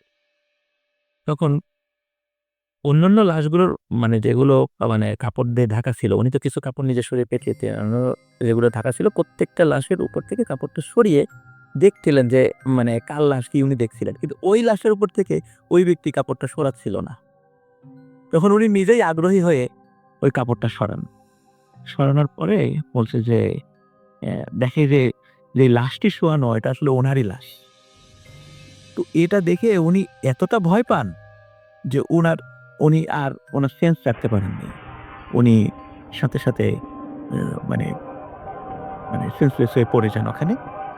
এরপরে ওনার সেন্স ফিরে আসে, তখনও অন্ধকার, রুম অন্ধকার, উনি নিচে পড়ে আছেন। উনি কিছুটা মনে করতে পারছিলেন যে একটু আগে কি ঘটনা করছে, এবং উনি ফিল করছিলেন আশেপাশ থেকে ওনার শরীরে হাত দিচ্ছে অন্ধকারের মধ্যে। উনি প্রচন্ড ভয় পাচ্ছিলেন, প্রচন্ড চিৎকার করতে পারছিলেন না। এর পেছনে কারণ হচ্ছে ভাই মাইনাসের নিচে তাপমাত্রা। সাধারণত আমরা দেখি শীতকালে অনেক যখন বাইরে প্রচন্ড শীতের আমরা ঘরে ঢুকি বাইরের প্রচন্ড ঠান্ডা থেকে, অনেক সময় দেখা যায় আমার মুখের কথাগুলো জড়িয়ে যাচ্ছে, ঠিক ভালো করে উচ্চারণ করতে পারি না। উনি সারা রাত ওই ঠান্ডার মধ্যে থাকার কারণে উনি ওই কথাগুলো জড়িয়ে যাচ্ছিলেন। উনি যারা বোবা আর কি, তারা যেভাবে শব্দ আ করে শব্দ করে, উনি ঠিক ওইভাবে শব্দ করতে পারছেন, উনি আর কথা বলতে পারছিলেন না। আর ওই অন্ধকারের মধ্যে কেউ ওনার শরীরে হাত দিচ্ছিল, কেউ মাথায় হাত দিচ্ছে, উনি ফিল করছিলেন যে আমার শরীরে হাত দিচ্ছে। উনি চিৎকার করার চেষ্টা করছিলেন, কিন্তু চিৎকার করেও চেষ্টা করতে আবার সেন্সলেস হয়ে যান। পরে যখন রাসেল ভাই সকালের দিকে ওই যে যিনি মেইন ডোম উনি আসেন, ওই দরজাটা খুলে ভিতরে ঢুকবে আর কি। তো যখনই দরজাটা খুলে ভিতরে ঢুকেছে ওই ডোমটা, তখন ওই আলো যখন ওনার চোখে পড়েছে, ওনার সেন্স ফিরে আসছে। উনি আলো আসার সাথে সাথে উনি দৌড়িয়ে ওই ডোমের কাছে যাওয়ার চেষ্টা করেছে, এবং উনি যে কি ভয় পেয়েছেন সেটা বলার চেষ্টা করছিল আর কি। কিন্তু আসলে সমস্যা হলো ওই ডোমটা হঠাৎ করে এই দৃশ্য দেখে, কারণ ওই ডোমের বয়সও ছিল প্রায় 60 বছরের বয়স হয়ে গেছিল। উনি তো এরকম দৃশ্য কখনো দেখেন নাই যে দরজা খুলে এরকম লাশ, এই যে সাদা করা এরকম ব্যান্ডেজ করা কোনো লাশ ওনার দিকে চলে আসে, এবং চিৎকার করতে করতে এই দৃশ্য দেখে উনিও মারাত্মক ভয় পান। উনি কোনো মতে দরজাটা লাগিয়ে আবার দৌড় দিয়ে চলে যান, দৌড় দিয়ে হসপিটালে ডাক্তারের কাছে চলে যান যে আমি এই দৃশ্য দেখেছি। ডাক্তারটা বলে, তুমি মনে হয় আজকে মনে হয় দিনের বেলা একটু বেশি খেয়ে ফেলছো, কারণ আমরা তো জানি তোমরা সাধারণত লাশ কাটার সময় একটু ড্রাঙ্ক হয়ে নেন আর কি, এটা আমরা সবাই জানি। তো সবাই ভৎসনা করে ডাক্তাররা যে দিনের বেলায় এগুলো খাওয়া বাদ দাও। তখন বলে না না আমি সত্যি কথা কিছুই খাই নাই, আমি সত্যি এই জিনিসটা দেখেছি। তখন ডাক্তাররা যখন অনুনয় বিনয় করে, ডাক্তার বলে আচ্ছা ঠিক আছে চলো আমরাও দেখ। তখন ডাক্তার এক দুইজন ডাক্তার যায়, সত্যি দরজা খোলার পরে যখন আবার দরজা খুলেছে, তখন ওই ভাই আবার ওনাদের দিকে চলে আসছে যে আমাকে বাঁচান। এটা বলার চেষ্টা করে কিন্তু বলতে পারছে না, ওনার তো মানে ওই ঠান্ডার কারণে উনি কথা বলতে পারছিলেন না। আচ্ছা, ডাক্তাররা এটা দেখে মারাত্মক ভয় পান। ভয় পাওয়ার পর তখন আবার ওনারা আবার দরজা লক করে চলে যায়, ওনারা আবার ওনাদেরকে বলে যে এই ঘটনা। তখন অনেক লোকের উপস্থিতি সেখানে আসে, সবার উপস্থিতি দরজা খোলা হয়, দরজা খুলে দেখা যায় না আসলে সত্যি উনি জীবিত, উনি জীবিত আছেন। পরে ওনাকে ওখান থেকে উদ্ধার করা হয়। কিন্তু যেহেতু রাসেল ভাই একজন জীবিত মানুষকে, যাই হোক ভুল হোক যে কারণেই হোক, অজ্ঞতাবশত হোক বা জ্ঞানের অভাবে হোক, ওনাকে তো ডেথ সার্টিফিকেট দিয়ে ফেলেছিলেন। তো এটা তো একটা ক্রিমিনাল অফেন্স হতো বটে। তো যাই হোক হসপিটাল কর্তৃপক্ষ পরিবারের কাছে ক্ষমা চান, ডাক্তারও ক্ষমা চান, উনি সেটা ক্ষমা করে দেন যে বেঁচে ফিস পুরো পরিবার বলে যে বেঁচে গেছে, এটাই শুকরিয়া আলহামদুলিল্লাহ। তো উনি যদি সত্যি ওনার তো পোস্টমর্টম করাটা বাকি ছিল, এই কারণে রাসেল ভাই ওই দিন মানে বিশেষ একটা অকেশন ছিল, এখন ডাক্তাররা রাতের বেলা চলে গেছিল বাসায়, বলছে যে এটা পোস্টমর্টম পরে করব, সকালে করব। তা না হলে ওনাদেরকে যদি ওই অবস্থায় পোস্টমর্টম করা হতো তাহলে উনি জীবিত থাকতেন না। জি। তো পরিবার বলে যেহেতু উনি জীবিত আছেন আমাদের আর কোনো দাবি নেই, আলহামদুলিল্লাহ উনি জীবিত আছেন, এটাই আমাদের কাছে শুকরিয়া, আমরা এটা নিয়ে আর কোনো কথা বলবো না। অনেক অন্যরকম একটা তো এরপর রাস্তা যায় উনি এখন কিন্তু দিব্যি স্বাভাবিক মানুষ, এখনো বেঁচে আছে। এখনো বেঁচে আছেন। আমি আমি মানে গিয়েছিলাম সেখানে, আমি নিজে দেখে আসছি। কিন্তু রাসেল ভাই ওই হসপিটাল এবং বেশ উনার নাম বেশ কয়েকটা জিনিস না প্রকাশ করার শর্তে উনি এরা অবশ্যই, কারণ যেহেতু উনি হসপিটালের সাথে একটা মিউচুয়াল করে ফেলেছেন, উনি রাজি হয়েছেন সেটা, উনি চাচ্ছিলেন না যে ওই হসপিটালের নাম বা ডাক্তার বা এই সমস্ত বিষয় জানাজানি হোক, কারণ যেহেতু উনি বলে ফেলেছেন উনি বেঁচে আছেন এটাই শুকরিয়া, উনি এগুলা নিয়ে বেশি একটা কথা বলতেও রাজি না। তো এই আমি ঘটনাটি ইনশাল্লাহ আল্লাহ অশেষ রহমতে কালেক্ট করতে পেরেছি। আমার মনে হয় আসলে আমি এ যাবৎ কাল পর্যন্ত যতগুলো ঘটনা সংগ্রহ করেছি, তো এই ঘটনাটা মানে আমি এই ১ম মানে মানে মৃত থেকে জীবিত হয়েছেন এইরকম কোনো ব্যক্তির দর্শন বা এইরকমের কোনো ঘটনা আমার মনে পড়ে যে এইটা আমরা ওনাকে আনতে পারি না কোনো একদিনের জন্য, উনি হয়তো সবকিছু মানে না বলেই আমাদের সাথে কিছু। হ্যাঁ, আমি রাসেল ভাই চেষ্টা করব নেক্সট আমি ওইদিকে গেলে আমি চেষ্টা করব ওনাকে বুঝিয়ে নিয়ে আসার জন্য। জি যদি আসেন আমার মনে হয় আরেকটু ভালো হবে। ওনাকে আমি চেষ্টাও মানে এটাও করার চেষ্টা করেছিলাম যে আপনি এটলিস্ট আমি যে গল্পটা বলবো, আপনি একটু ফোনে একটু লিসেনারদের সাথে আসতে না পারেন। তা উনি এতেও আসলে মানে ওটা রাজি না, বিব্রত বোধ করেছে। তারপর আসলে আমি চেষ্টা করব নেক্সট আমি এটা করব। ওনার নিয়ে জানালে আমরা কথা বলবো, আমরা যাবো, আমরা যে তাকে তার সাথে একটু কথা বলে আসবো। আমি অবশ্যই মানে সর্বোচ্চ চেষ্টা করব। উনি যদি আসতে যদি সমস্যা হয় তাহলে আমরা গিয়ে তার কাছ থেকে ঘটনাটা কালেক্ট করি। যাবো, চেষ্টা করবো ইনশাআল্লাহ। ডেথ স্টোরি আমাদের। তো থ্যাংক ইউ সো মাচ আপনার ভাই, আপনাকে অনেক ধন্যবাদ। আশা তার ঘটনার মতে যে তার 2008-এ বিয়ে হয়। 8-এর বিয়ের পর থেকে তার সাথে কিছু হালকা হালকা অ্যাবনর্মাল কিছু ঘটে। পর্দাটা চাপানো ছিল, পর্দাটা খোলা, জানালাটা বন্ধ করা ছিল, জানালাটা খোলা। এগুলি সে কখনোই পাত্তা দিত না। ইভেন এগুলোকে সে অন্যভাবেই নিত। হয়তো সে ঘুমিয়ে আছে, দরজাটাকে জানালাটাকে খুলে গেছে। একটা সময় তার হাজব্যান্ড ইউএসএ চলে যায় স্কলারশিপ নিয়ে। তো তার বাসা মিরপুরে। তো তাদের বাসাটা হচ্ছে 6 তলা, তিনি শ্বশুরবাড়িতেই থাকতেন। তার মা পরে বলছি তার মার কথা। তার শ্বশুর শাশুড়ি এবং তিনি ওই বাসায় থাকতেন। এই 6 তলা বাসার মধ্যে 6 তলাটাই অর্ধেক ছাদের সাথে অ্যাটাচড, আর বাকি 5 তলাতে ভাড়া দেওয়া, খালি দোতলায় তার শ্বশুর শাশুড়ি থাকতো। এক পাশে একটা ইউনিটে আরেকটা ইউনিট ভাড়া দেওয়া। তো তাদের এটা অনেক আগেরই প্ল্যান যে যখন তার হাজব্যান্ড আসবে তো তারা 6 তলায় চলে যাবে। তো এরকম তার হাজব্যান্ড চলে যাওয়ার পর শ্বশুর শাশুড়ির সাথে সে দোতলায় থাকে। ঘটনা ঘটে 2013 সালের এপ্রিল মাসে। আমি একটু মনে করার চিন্তা করি, 2013 সালের এপ্রিল মাসে ঘটনাটা ঘটে। সেদিন সে সন্ধ্যার পর শুয়েছিল। শোভা অবস্থায় ওই রুমের দরজা, সে তার শ্বশুর শাশুড়ি থাকে, তার শ্বশুর অন্য রুমে ছিল। তো শুয়ে থাকা অবস্থায় সে মানে ঘুমন্ত অবস্থায় তার ঘুমটা ভাঙে এরকম যে তার হাতটাকে জানি দোলনার মতো দোলাচ্ছে। এই দোলনাটা খুব নর্মাল দোলনা না, মনে হয় ওই যে মানে ওই যে আপনার শিশু পার্কে যেসব উপর থেকে ছেড়ে দেয়, এরকম টাইপের যে এরকম টাইপের যে এক পাশ থেকে এক পাশে চলে যাচ্ছে। তার কাছে মনে হতে থাকে যে না এইটা হয়তো কোনো আমার ঘুমের মধ্যে অনেকের মাথা ঘোরায়, মনে হয় যে হাতটা ঘুরতেছে নড়তেছে। কিন্তু সাথে চোখ খোলার পর পচা গন্ধ, রাসেল ভাই পচা গন্ধ, বিকট পচা গন্ধ। চোখ খোলার পর তিনি দেখেন লাইট রুমে জ্বালানো, তার খাটের সামনে একটা মহিলা বসে আছে। সেই মহিলা দুইটা মরা বাচ্চা নিয়ে বসে আছে। এই দুইটা মরা বাচ্চার থেকে বিকট গন্ধ আসছে। এই দুইটা মরা বাচ্চার রক্ত ভিজে গেছে, বেলের মধ্যে রক্তগুলো ছড়ে ছিটায় আছে। আর এই মহিলাটা তার নাকের সামনে চলে আসলো হঠাৎ করে। সে শুয়ে এক থেকে ধরপড় করে উঠে গেল। উঠে যাওয়ার পরে দেখলো যে সে তার নাকের সামনে এসে বলে, তোকে যে ক্ষতি করতে চায় সে ক্ষতি করতে পারবে না। এটা বলার পর উনি একটা চিৎকার দিল। ওই মহিলাটা ওই দুটা বাচ্চা তার বেডের থেকে, ওই যেভাবে ছোট বাচ্চাদের উঠায় না, উঠে জানালা দিয়ে বেরিয়ে চলে গেল। পর্দাটা নড়তে তিনি এক চিৎকার দিল। তার শ্বশুর শাশুড়ি নক করলো, বাড়ির ভিতর থেকে নক করা ছিল। শ্বশুর শাশুড়ি নক করলো, নক করার পর বললো যে রহমত তোমার কি হলো? বললো যে না না বাবা, আমি এই আমার ঘুম ভেঙে গেছে, তো আমি স্বপ্ন দেখছি। তো তার শ্বশুর শাশুড়ির সময় সন্ধ্যা 7:30-8টা বাজে শ্বশুর শাশুড়ি চলে যায়। কিন্তু তাকে এটা পোহাতে থাকে, তাকে এমনভাবে পোহাতে থাকে যে এরকম ঘটনা তো তার সাথে কখনো ঘটে নাই। এবং যে এতদিন ঘটলো সে এক মিনিটের মধ্যে সব কিছু জোড়া দিয়ে দিল যে হয়তো এইগুলিরই কোনো একটা অ্যাটাচমেন্ট ছিল।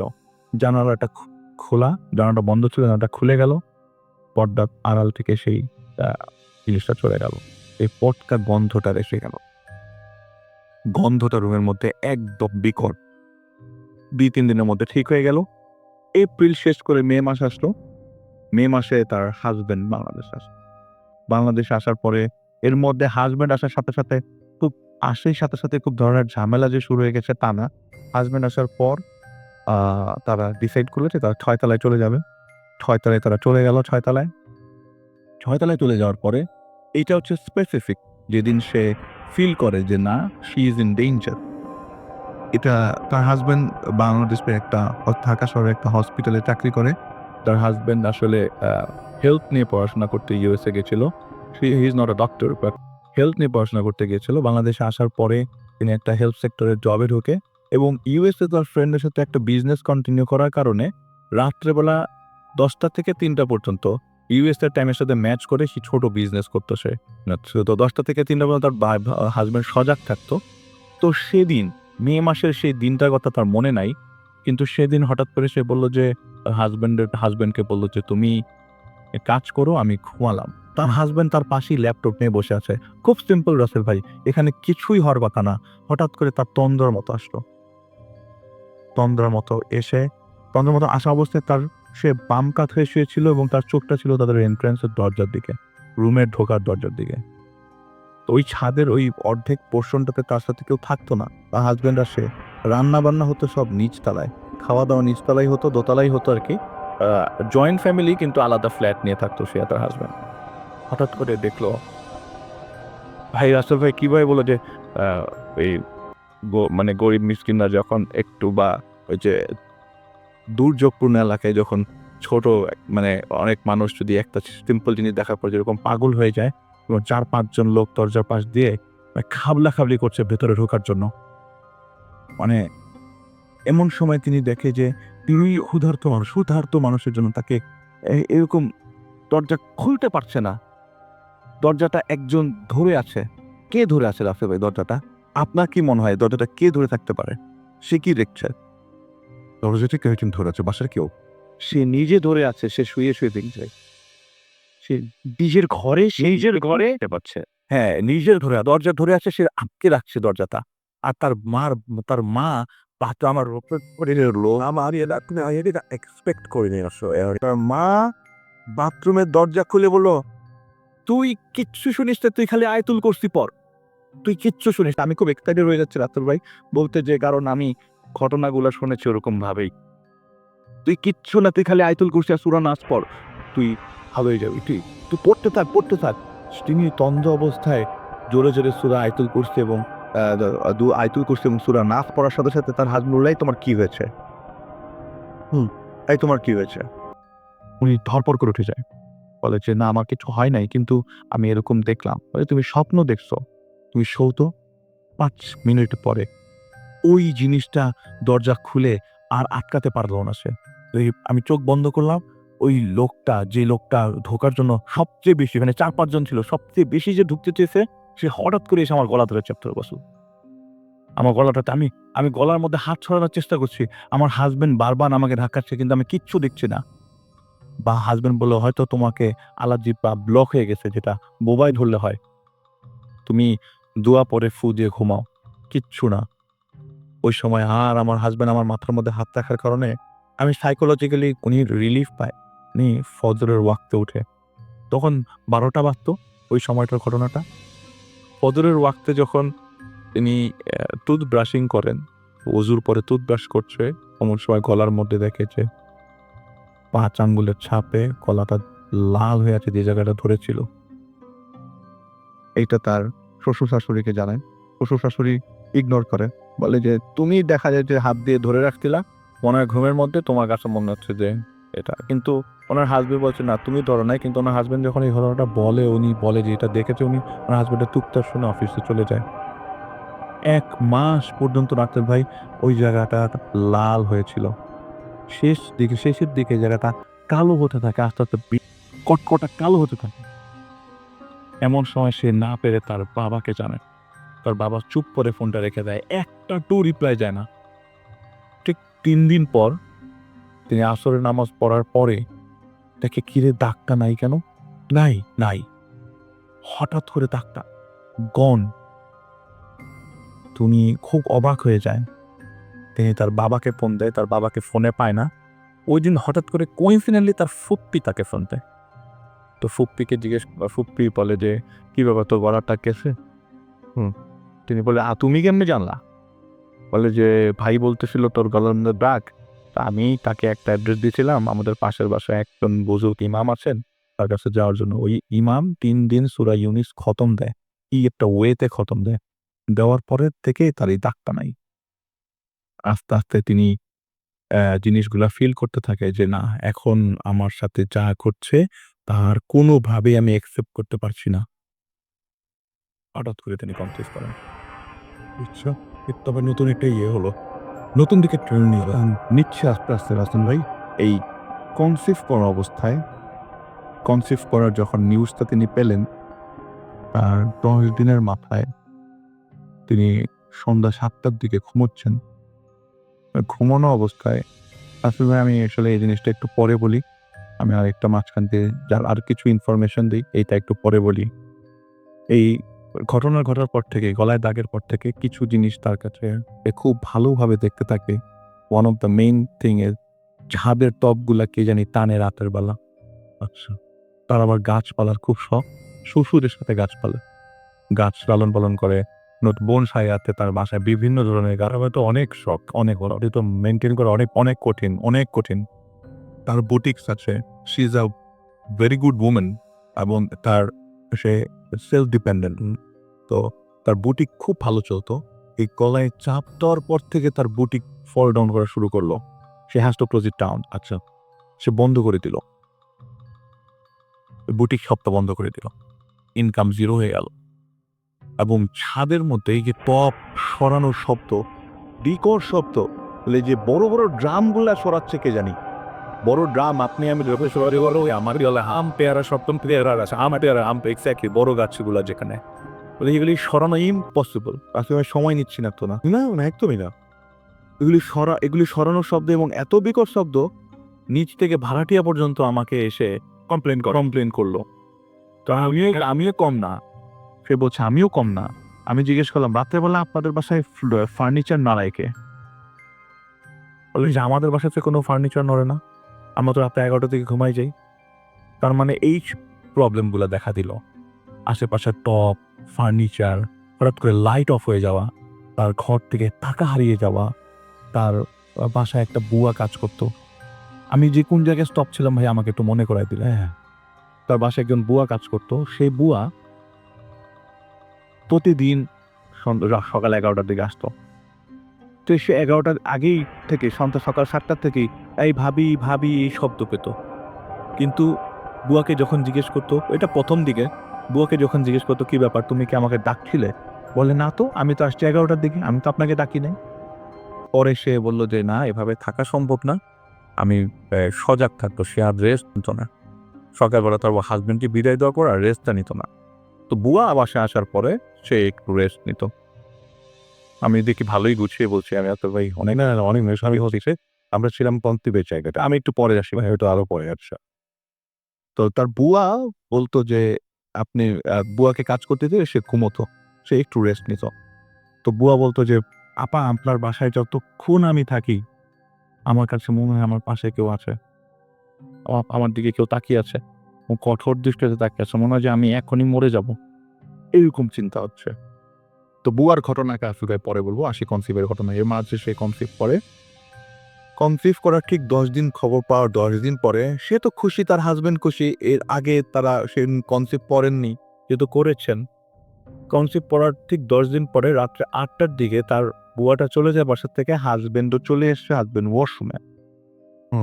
এমন সময় তিনি শুয়ে আছেন, উপরে ফ্যান ঘুরছে, উনি হঠাৎ করে দেখেন একটা কুকুর তার পায়ের উপরে, পেটের উপর পা দিয়ে রেখেছে দুটো পা। একটা কালো কুচকুচে কুকুর জিভ বের করে তার পেটের উপরে দুটা পা দিয়ে রেখেছে। সে এটা চিৎকার দেওয়ার পর থেকে রাসেল ভাই এত ব্যথা শুরু হয়ে গেল, আধা ঘন্টার মধ্যে তার অ্যাবর্শন হয়ে গেল। হাফ অ্যান আওয়ার, ভয়ঙ্কর ব্যাপার। হাফ অ্যান আওয়ারের মধ্যে তার অ্যাবর্শন হয়ে গেল। এটা ফার্স্ট টাইম ছিল এবং তিনি খুব ফ্রাস্ট্রেটেড হয়ে গেল। এরপর থেকে রাসেল ভাই আরো 2বার সে কনসিভ করে এবং যতবারই সে কনসিভ করে তার চারিপাশে পটকা গন্ধ বের হয়। যতবারই সে কনসিভ করে ততবারই এটা 3বার, থার্ড টাইমের কথা বলছি, থার্ড টাইম সে যখন কনসিভ করে তার চারিপাশে পটকা গন্ধ আসে, মৃত মানুষের গন্ধ আসে, পটা মাতের গন্ধ আসে, তার চারিপাশটা গরম হয়ে এনসার্কেল করতে থাকে গরম বাতা। ইভেন তার হাজবেন্ডও মাঝে মধ্যে বলতো তোমার শরীর থেকে গরম বাতাস আসছে, তুমি একটু দূরে যেও। আসলেই এনসার্কেল করতে থাকে। আর যখনই কনসিভ করার এই কন্ডিশনটা আসে, একটা কুকুর তার পেটের উপর দুটা পা দিয়ে রাখে, রাসেল ভাই ওই সময় সে অ্যাবর্শন করে ফেলছে। এত ব্যথা তার কখনোই হয় না। এই ব্যথাটা হয় হচ্ছে শুধুমাত্র কনসিভ করার সময়, অ্যাবর্শনের সময়। এই মিলে সে 6বার অ্যাবর্শন হয়েছে। এরপর থেকে আর কনসিভ করে না। পরবর্তী সময়ে সে বলল যে না, আমি 6 তলায় আর থাকবো না, আমি দোতলায় চলে আসবো। তো দোতলায় আসার সময় সে একজন হুজুরের শরণাপন্ন হয়। সেই হুজুরটা খুব আহামরি কাজ করেছে তার জন্য রাসেল ভাই, তিনি যে থ্যাঙ্কফুল যে বা কিছু তাও না। হুজুরটা কিছু কাজ করেছে যেটা তার সময়, তার কিছু সময় ওই কন্ডিশন থেকে সাময়িক কিছু রিলিফ দিয়েছিল। তো তিনি নিচে নেমে যান, দোতলায় নেমে যান। দোতলায় নামার সময়, নামার পরে আর কিছু হয় না। দোতলায় নামার ঠিক 15 দিন পর তিনি ড্রয়িং রুমে, আসলে আমি প্রথমে আপনাকে কয়টা মানুষের কথা বলেছিলাম, খাটের উপর বসেছিল 3 জন মানুষ, 2টা বাচ্চা, একটা মেয়ে, একটা মহিলা। একটা মহিলার 2টা হাত ছাপ আর 2টা বাচ্চা, ছোট ছোট 2টা ছাপ ড্রয়িং রুমের মধ্যে, হাতের ছাপ। আচ্ছা, কোথায় এটা ছিল? দোতলায়। ড্রয়িং রুমে দেয়ালে বা দেয়ালের মধ্যে। এরপর থেকে রাসেল ভাই কিন্তু আর কনসিভ করেন নাই। আমি কিন্তু এটা লাস্ট 2 মাস 3 মাস আগের ঘটনা বলছি। এটা কিন্তু কিছুদিন আগের ঘটনা আমি বলছি। আমি কিন্তু এখন এই লাস্ট 1.5 বছর টানলাম এতদিন পর্যন্ত।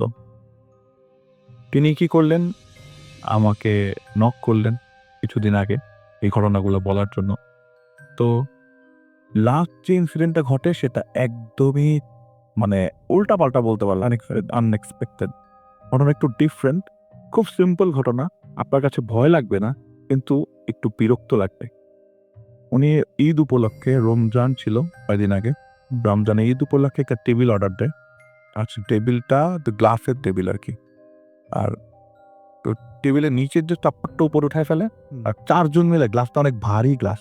আচ্ছা, তো তার বুয়া নিচের থেকে দেখছিল যে গ্লাস উঠাচ্ছে, কারণ হেল্পিং হ্যান্ড বলতে বুয়াই ছিল, আর 4 জন লোক গ্লাসটা উঠাচ্ছে বড়। গ্লাসটা ততক্ষণে ছুটে গেল তাদের 4 জনের হাত থেকে। ছুটে যেয়ে গ্লাসটা পড়ার কথা ছিল বুয়ার শরীরের উপরে। গ্লাসটা কি করলো, ডান পাশে কাত হয়ে গিয়ে পিছনে যে বুয়ার পায়ের লিগামেন্ট কেটে দিল। ওখান থেকে সিভিয়ার ব্লিডিং। বুয়াকে হসপিটালে নিয়ে গেল। হসপিটালে নেওয়ার পর ডাক্তার লিগামেন্ট ঠিকই জোড়া দিয়েছে, প্লাস 1 মাস ধরে হাঁটতে পারছে না বেচারি। একদমই হাঁটা চলাফেরা। আপনি বলছিলেন যে বুয়ার কথায় পরে আসবে, বুয়ার কথায় পরে বলে যে এই গ্লাস কখনো ঘোরার গ্লাস না, এই গ্লাস ঘুরলে বুয়ার সামনে পড়তো, বুয়ার উপরে পড়তো, এই গ্লাসটা বুয়ার পিছন দিয়ে ঘুরে গেল। এটা সম্ভব না ঘোরা। উনি ফ্রাস্ট্রেটেড, উনি ডিপ্রেসড, উনি ঘটনা জানার আদলে ওনার বাবাকে নক করলো যে কেন আমার সাথে এরকম করছে। আমি এন্ডিংয়ে চলে আসছি রাসেল ভাই, আপনি রিলিফ পাবেন, ভালো কিছু আসতেছে। মানে এন্ডিংটা আপনি জানলে মানে আপনার কাছে ডিফারেন্ট লাগতে পারে যে এন্ডিংটা কি। এন্ডিংটা এরকম যে ওনার বাবা বলে যে ওনার সাথে ওনার বিয়ের কথা ছিল ওনার আপন ফুফাতো ভাইয়ের। আচ্ছা আচ্ছা, যে কি সত্য? ও আচ্ছা, ওনার ফুফাতো ভাই, ওনার ফুপ্পি ওনাকে ছোটবেলা থেকেই চেয়েছিল, কিন্তু ওনার মা 2009 সালে মারা যায়। বলেছিলাম মা বারান্দার, আপনারা কেউ জিজ্ঞেস করেন নাই মা কোথা থেকে আসলো। মা কিন্তু রাসেল ভাই মারা গেছে 2009 সালে। উনি ওই তন্ত্র অবস্থান মাকে দেখে তুই আইতুল কুস্তি পর। আমি আমাকে যে বেঁচে আছেন না, উনি মারা গেছেন। স্যার তো ওনার মা চাইনি ওনার ফুফাতো ভাইয়ের সাথে ওনার বিয়ে হোক, আর ওনার বাবাও চায়নি। যে আত্মীয় স্বজনের মধ্যে কিসের বিয়ে, তারা একটা ডাট মেরে ওই ছেলেটা স্টিল আনমেরিড এবং তার ফুপ্পিও এবং তার ফুফাতো ভাই এটা তিনি খবর পেয়েছেন যে তারা হয়তো তাকে ব্ল্যাক ম্যাজিক করছে। এবং ছোট্ট একটা ইনফরমেশন দিই, ওই যে হুজুরটার কথা বললাম যা শরণাপন্ন হয়েছিল, যে খুব ছোট কিছু উপকার করেছে, ছোট কিছু উপকার করেছে, এই ইনফরমেশন দিয়েছে। আর সাথে 25টা জিন থাকতো প্রতিদিন, জিন চালান দিয়ে রেখেছিল 25টা জিন, এবং তার এর সাথে এনফাগার করে 3টা জিন থাকতো সবসময়, দিল নাও আছে এখনো পর্যন্ত। তিনি কনসিভ করেও পাচ্ছেন না, চেষ্টা করেও পাচ্ছেন না, ডাক্তারের কাছে যাচ্ছেন। এটা কিন্তু আসলে একটা বিশাল বড় প্যাথেটিক। আপনার হাজব্যান্ড তাকে পূর্ণ সাপোর্ট দিচ্ছে, সব দিক থেকে সাপোর্ট দিচ্ছে, কিন্তু সে আসলে মেন্টালি কোনো সাপোর্ট পাচ্ছেন না। এটা ছিল ঘটনা রাসেল ভাই, ইট ওয়াজ গোয়িং অন। গুড। এখন নেক্সট যে ঘটনাগুলো আসবে সেই ঘটনাগুলো আরও ভালো হবে নিশ্চয়ই। আমরা ছোট্ট একটা অডিও ক্লিপ প্লে করে দেই, এরপরে আবারও ফিরে আসবো ডক্টর আলিফকে নিয়ে। সেই পর্যন্ত আমাদের সঙ্গেই থাকুন। Stay tuned to radio food therapy FM and do ফুডটি। আজকে যে ঘটনাটি বলবো সেটি আমার সংগ্রহীত ঘটনা। আসলে এই ঘটনাটি কতটুকু ভৌতিক বা অশরীরী রিলেটেড তা জানি না, তবে ঘটনাটি মানুষের জীবনে অনেকটা উপকারে আসবে, সেই জন্যই আমি হয়তো ঘটনাটি আপনাদেরকে বলছি। দেখুন, যারা কোটচাঁদপুরবাসী আছেন, তালসার, ফুলবাড়ি, কুষ্ণ যারা যাতায়াত করেন, তারা কম বেশি কুষ্ণর বাউল সম্পর্কে শুনে থাকতে। সুতরাং নতুন করে বাউল সম্পর্কে আর কিছু বলছি না, তবে সংক্ষেপে বাউলের কিছু তথ্য দিই। দেখুন, একটা সময়ে এই বাউলে নাকি শোনা যায় যে যারা পুরনো লোকজন আছে তারা বলেছে যে কারোর বিয়ের জন্য বা কোনো অনুষ্ঠানের জন্য যদি কোনো অভাব হতো, যেমন থালা বাসন, কাপড় চোপড়, হাঁড়িকুড়ি বা কলসি, এই সমস্ত পণ্য, তা নাকি এই বাউর থেকে সরবরাহ করা হতো। এই বাউরের কাছে গিয়ে তাই নেই নাকি বাউরের ভিতর থেকে এই সমস্ত জিনিস উঠে আসতো, তারপরে প্রয়োজন ফুরিয়ে গেলে নাকি সেগুলোকে আবার সেই জায়গায় দিয়ে আসতে হতো। তো এরকম অনেক হাজার হাজার কথা লোকমুখে শোনা যায়। যেমন ধরুন, কেউ খুব অসুস্থ হয়ে গেলে, কোনো চর্মরোগ হলে বা কোনো ঘা হয়ে গেলে গায়ে, বা অন্য হাজারো কষ্টের রোগ আছে, কারো চুল পড়ে গেলে, চোখ অন্ধ হয়ে গেলে, এই সমস্ত রোগের চিকিৎসা নাকি এই বাউরের পানি দিয়েই হতো।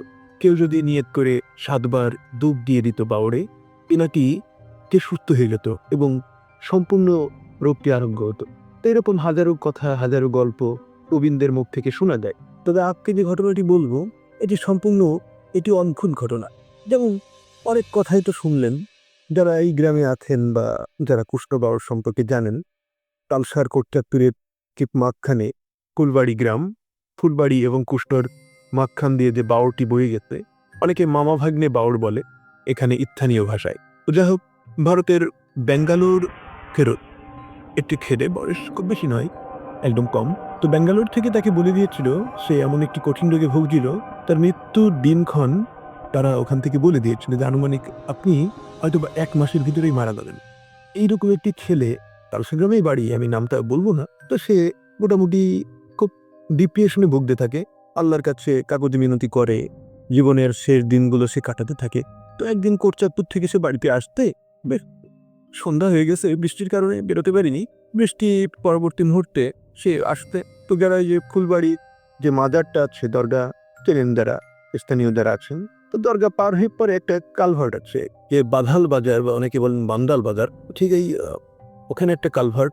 তো সে সাইকেল চালিয়ে আসতে, ঘোর ঘোর অন্ধকার, কালভার্টের উপরে দুজন লোক বসে আছে। তো তারা হঠাৎ করে তার গতিরোধ করলো, গতিরোধ করে বলল যে বাবা তুমি একটু দাঁড়াও। প্রথমে ছেলেটা একটু ভয়গত পেয়েছে, যেহেতু বেশ রাত, হয়তো বা সাইকেল কেড়ে নেওয়ার উদ্দেশ্যে তাকে দাঁড় করানো হচ্ছে।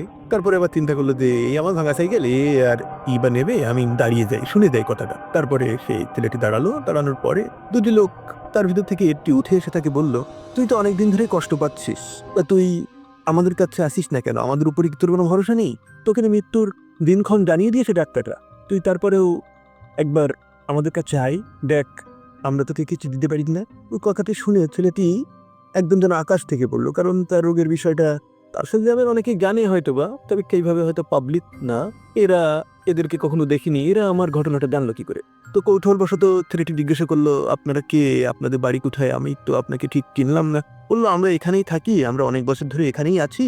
তা তোর যদি আমাদের উপরে বিশ্বাস থাকে, তা তুই কালকে ঠিক ফজরের আজানের পরপরই চলে আসবি, এবং সূর্য ওঠার আগে এই বাউরটাতে, মানে এই কুশমির যে বাউরটা, সে আঙুল দিয়ে দেখিয়ে দিল, বাউরটা ওখান থেকে দেখা যায়, এখানে তুই ঠিক 7টা ডুব দিবি এবং 1 ঘটি পানি নিয়ে যাবি। প্রতিদিন সকালবেলা তুই ঠিক 7 ঢোক করে পানি খেতে থাকবি, এইভাবে চলতে থাকবে, তুই দেখ কর। এইরকম কথা বলেই পরে তারা দুইজন ঠিক ওই মাঠ দিয়ে, মানে সে কালভার্টের পাশ দিয়ে যে ছোট্ট একটা রাস্তা, মেঠো রাস্তা, আল, নেমে গেল। নেমে যেয়ে তারা মিলিয়ে গেল, তাদেরকে আর দেখা গেল না। সেই ছেলেটি অনেক উকিঝুঁকি মেরেও তাদেরকে আর খুঁজে পেল না। তারপরে সে ছেলেটি সারা রাস্তা চিন্তা করতে করতে এসে পরদিন ভাবলো যে যাবে কি যাবে না। বাড়িতে এসে সে ঘটনাটি বলার পরে কোনো রকমই বাড়ি থেকে তারা সাই দিচ্ছে না। তারপরে ছেলেটি চিন্তা ভাবনা করলো যে আমি তো মরেই গিয়েছি, তো আমি একবার গিয়ে দেখি কি হয়। তো সেই মোতাবেক, যদি বয়সটা কম, এখানে বিশাল একটা সাহসের ব্যাপার আছে। কালসার থেকে কুষ্ণর বাউরে এভাবে এসে ঠিক এই অন্ধকার, ঘোর ঘোর অন্ধকার সময়ে এসে গোসলটা করা, তাও শর্ত ছিল একা আসার। সেক্ষেত্রে সে দুজনও আনতে পারিনি। ও সে অনেক সাহস করে, অনেক চেষ্টা করে, অনেক বাধা বিপত্তি পার করে সে এসে সেই কাজটি করলো। তো করার পরে ঠিক যেভাবে যেভাবে বলেছিল সেভাবে করার পরে আল্লাহর কি রহমত, দেখুন ছেলেটি সম্পূর্ণ সুস্থ হয়ে গেল। এবং এখনো যে ছেলেটি রাস্তা দিয়ে দিব্য ঘুরে বেড়ায়, কাজ টাজ করে, তার কোনো সমস্যাই নেই।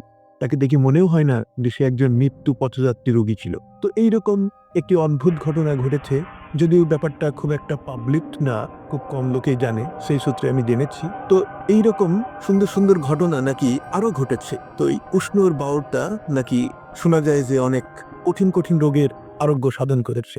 এর পরবর্তীতে আর একটা ঘটনা ঘটেছিল, সেটা না হয় আরেকদিন বলবো। আজকের মতো এখানেই বিদায়। ধন্যবাদ সবাইকে ঘটনাটি শোনার জন্য। ধন্যবাদ ভূত এফএমকেও।